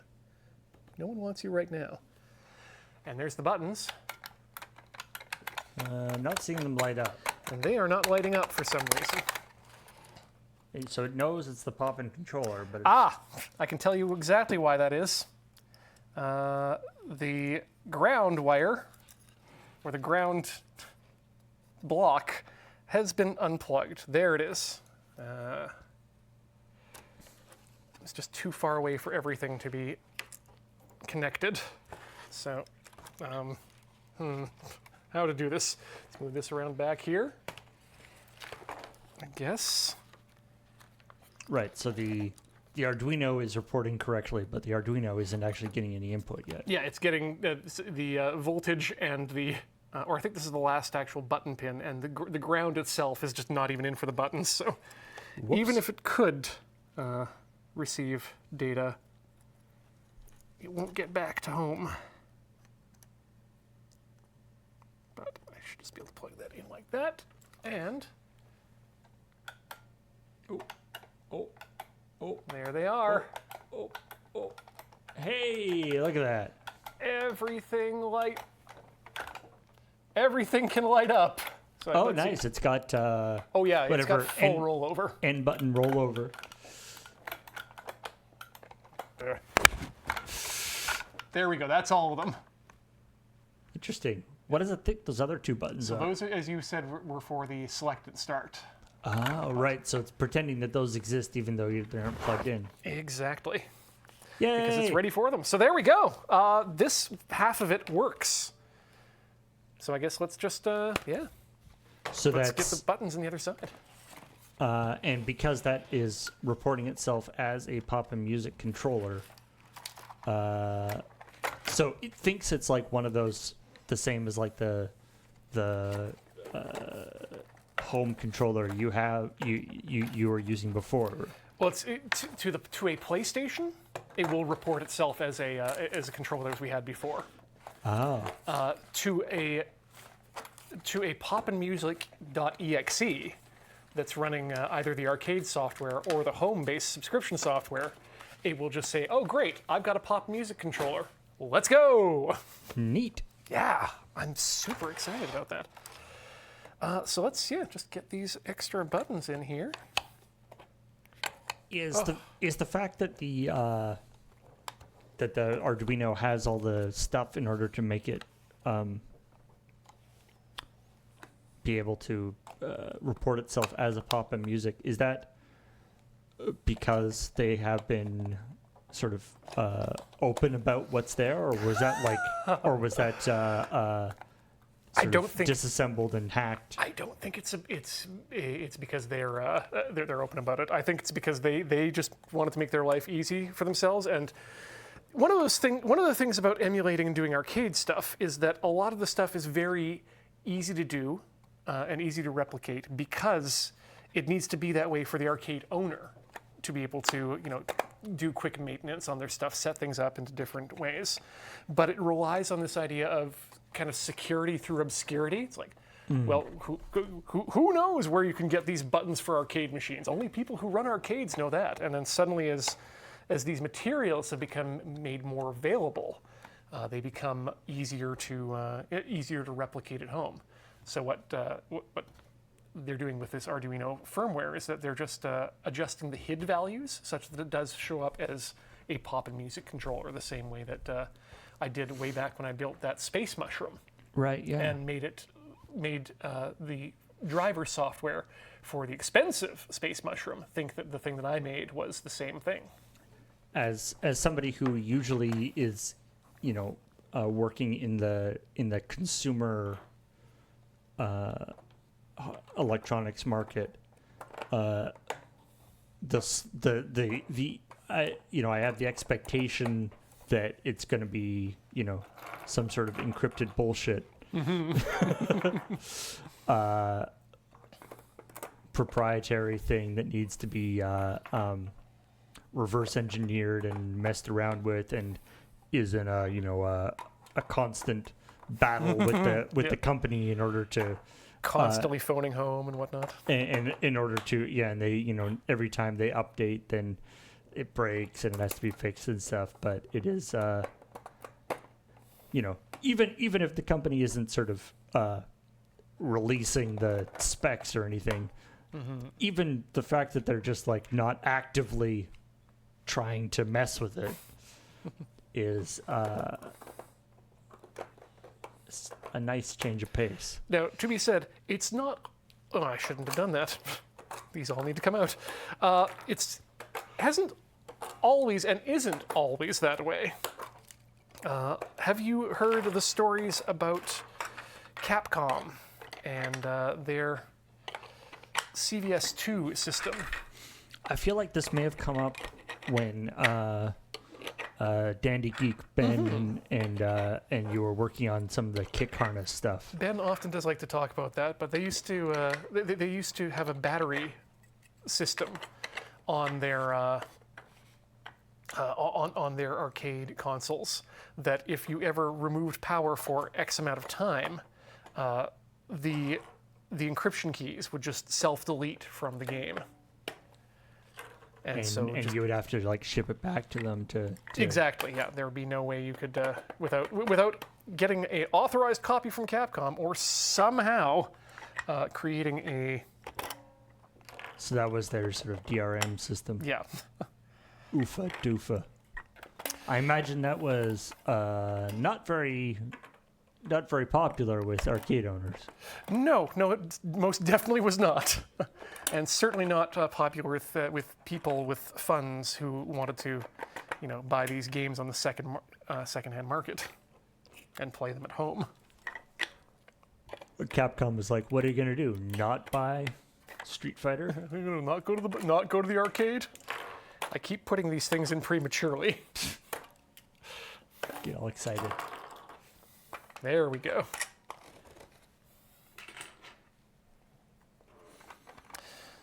So yeah, I might, if it's all right with everyone, I might actually, if I've got the time, try and wire this up at home for a 2-player match on Sunday. Ooh. But at the very least, we'll be bringing this back to do some. Maybe we'll bring it back to do the PlayStation upgrade for it. Now, is this, when you say a 2-player, is Papa Music like a head-to-head fighting, or is it like working together? Oh, it is absolutely head-to-head fighting. Uh-oh. And we all know how that fight's gonna go. Well, if you're a longtime viewer of not Tinker Tailor, of Rhythm Cafe. That said, get me a good Lupin opening, and I will. I kind of feel a feeling of honor that I need to uphold for that particular song.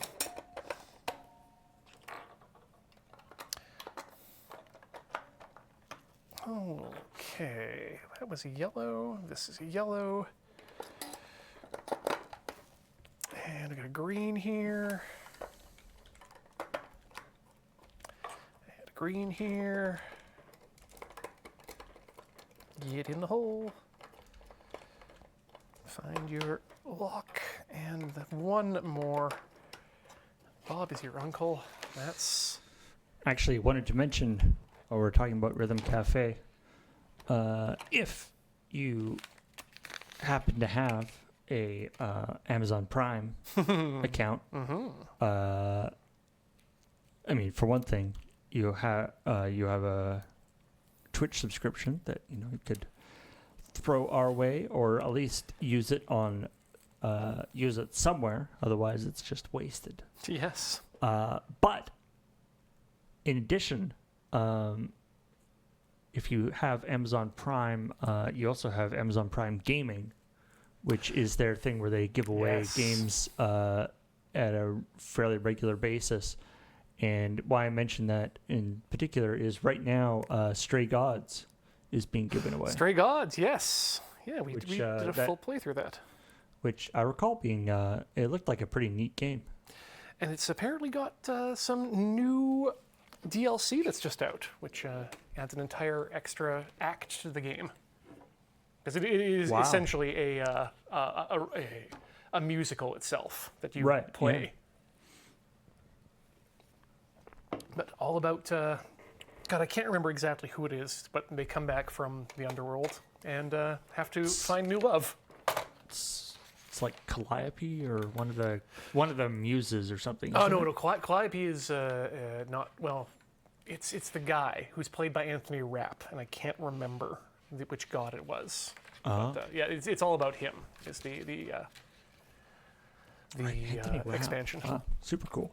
Yeah, I'm very lucky here. I just realized as I have this half harness, which is exactly what I need for wiring up these buttons. There's 9 wires, which is perfect. So that means that the only thing I'm missing is the little spade connectors. Not the spade connectors. It's the ground side of it with that running ground. But that's something I can make in my own time. In fact, I was just thinking that maybe what I could do for that is to... That's just like one sort of daisy-chained connection, right? Yeah, exactly. But they do need to be separate for the Arduinos because I think they'll have separate grounds. Anyway, point is that I could also just probably run some of this silicone wire between the ground points. And the nice thing about the silicone wire is that you can very easily cut the silicone and just kind of pull it apart. So if we run it through the wire, kind of split it open, wrap the exposed wire around, and just kind of run it, that might work for a single show. It also might fail spectacularly. So, but I think I'm going to spend the last few minutes not honeywelling, DuPonting up some of these wires for the in preparation. Anyway, I wonder if they're the same colors. I'm pretty sure they are. We got white, we got brown, we've got red, we've got orange, white, red, white, brown, orange, we've got blue, green, gray, purple. It's the same color. Great. This actually makes it easier for me, and I can somewhat standardize this now as well. So let's do that. And then that means I can just fire these between the 2 different boards as they are, and yeah, it'll make this really easy to maintain. So red's going to go to this connection here. Thankfully, they're not mirrored, the player situations. Let's put them down. Right, because the 2 things are symmetrical. Yeah. And so that one's going to be white up there. Now, would you run a second ground from the Arduino, or do you just continue the ground that the other one is using? As I was mentioning earlier, I think we're going to have to run a second ground loop, just because these are going to be on their own. They could probably go on the same ground connection, but I feel like that might cause more problems than anything, because these will also be connected to a computer, which means they'll be sharing the computer's ground. So probably best to give them their own ground based off the USB port. Oh, actually, I see. So is this going to actually, there's going to be another Arduino in here? Yep. That's what this little guy's for. Yeah, so this is, right, because this is actually going to be, have 2 USB ports and just be, it registered as 2 different controllers. Exactly, yeah. It's not like one giant unit, controller. Yeah, not one unit handling 2 controllers. It's essentially 2 controllers in a box. Right, that makes sense. Okay, gray, you're going to go on here. One of those like double USB plugs. Remember I had a hard drive that had that where it was like it had 2 USB plugs. 'Cause Oh gosh, yeah. To get enough power to run that drive. That was pretty common, yeah, for a while. And then we had SSDs and power requirements, or rather the power requirement to drive a spinning disk, several spinning disks of rest, was less of an issue.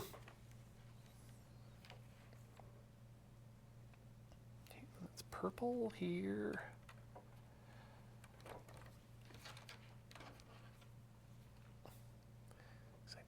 And this one's going to be green. So plug that in there. And then blue.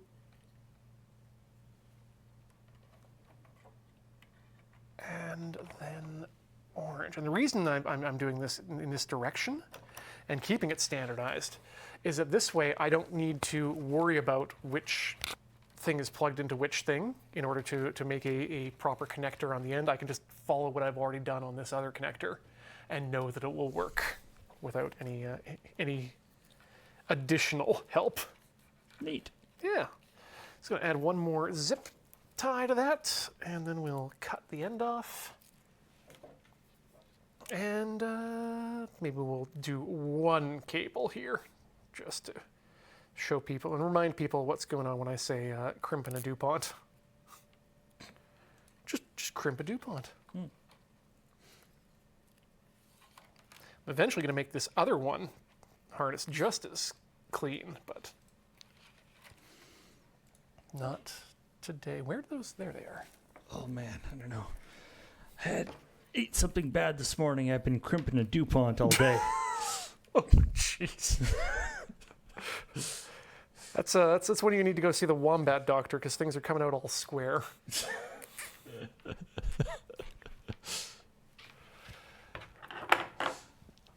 Okay, let's clip those cleanly. Goofus leaves his cables everywhere. Gallant properly looms them together. I'm kind of surprised that never got an animated series of any sort. Goofus and Gallant.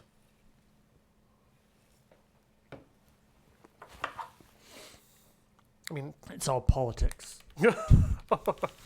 They didn't play the studio system right. highlights can't be trusted. Okie dokie. So, grab that. We're gonna, where did you go? There you are.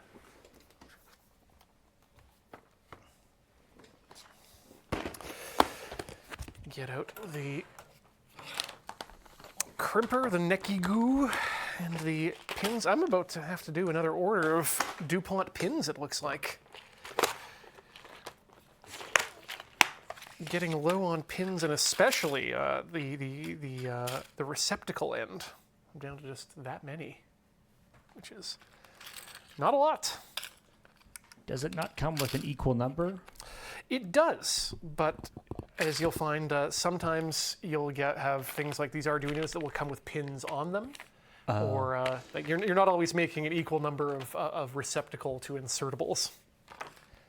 How many wires do I need of that one cable? It's 1, 2, 3, 4, 5, 6, 7, 8. So we need the 8 stack.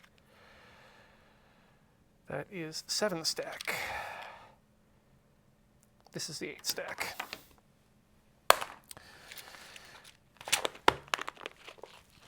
All right, so set the crimper, or rather the stripper, to 2 clicks off the baseline. What's the first cable? First cable is white, so we'll get that one in there. Strip off a bit. Twist that end. Get out your, or break a pin off. Get out the necky goo.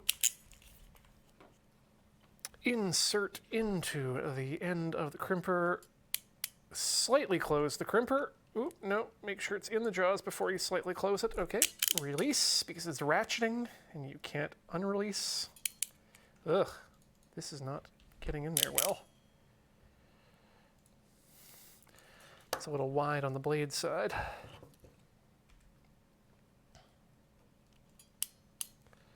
Okay, no!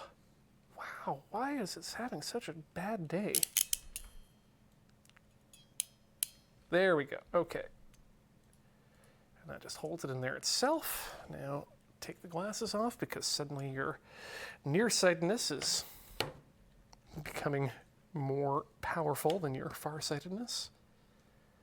Insert through until, and try not to bust out the wires. Shove the plastic bit in just enough that it will be caught by the crimper, and everything goes to hell. And try again.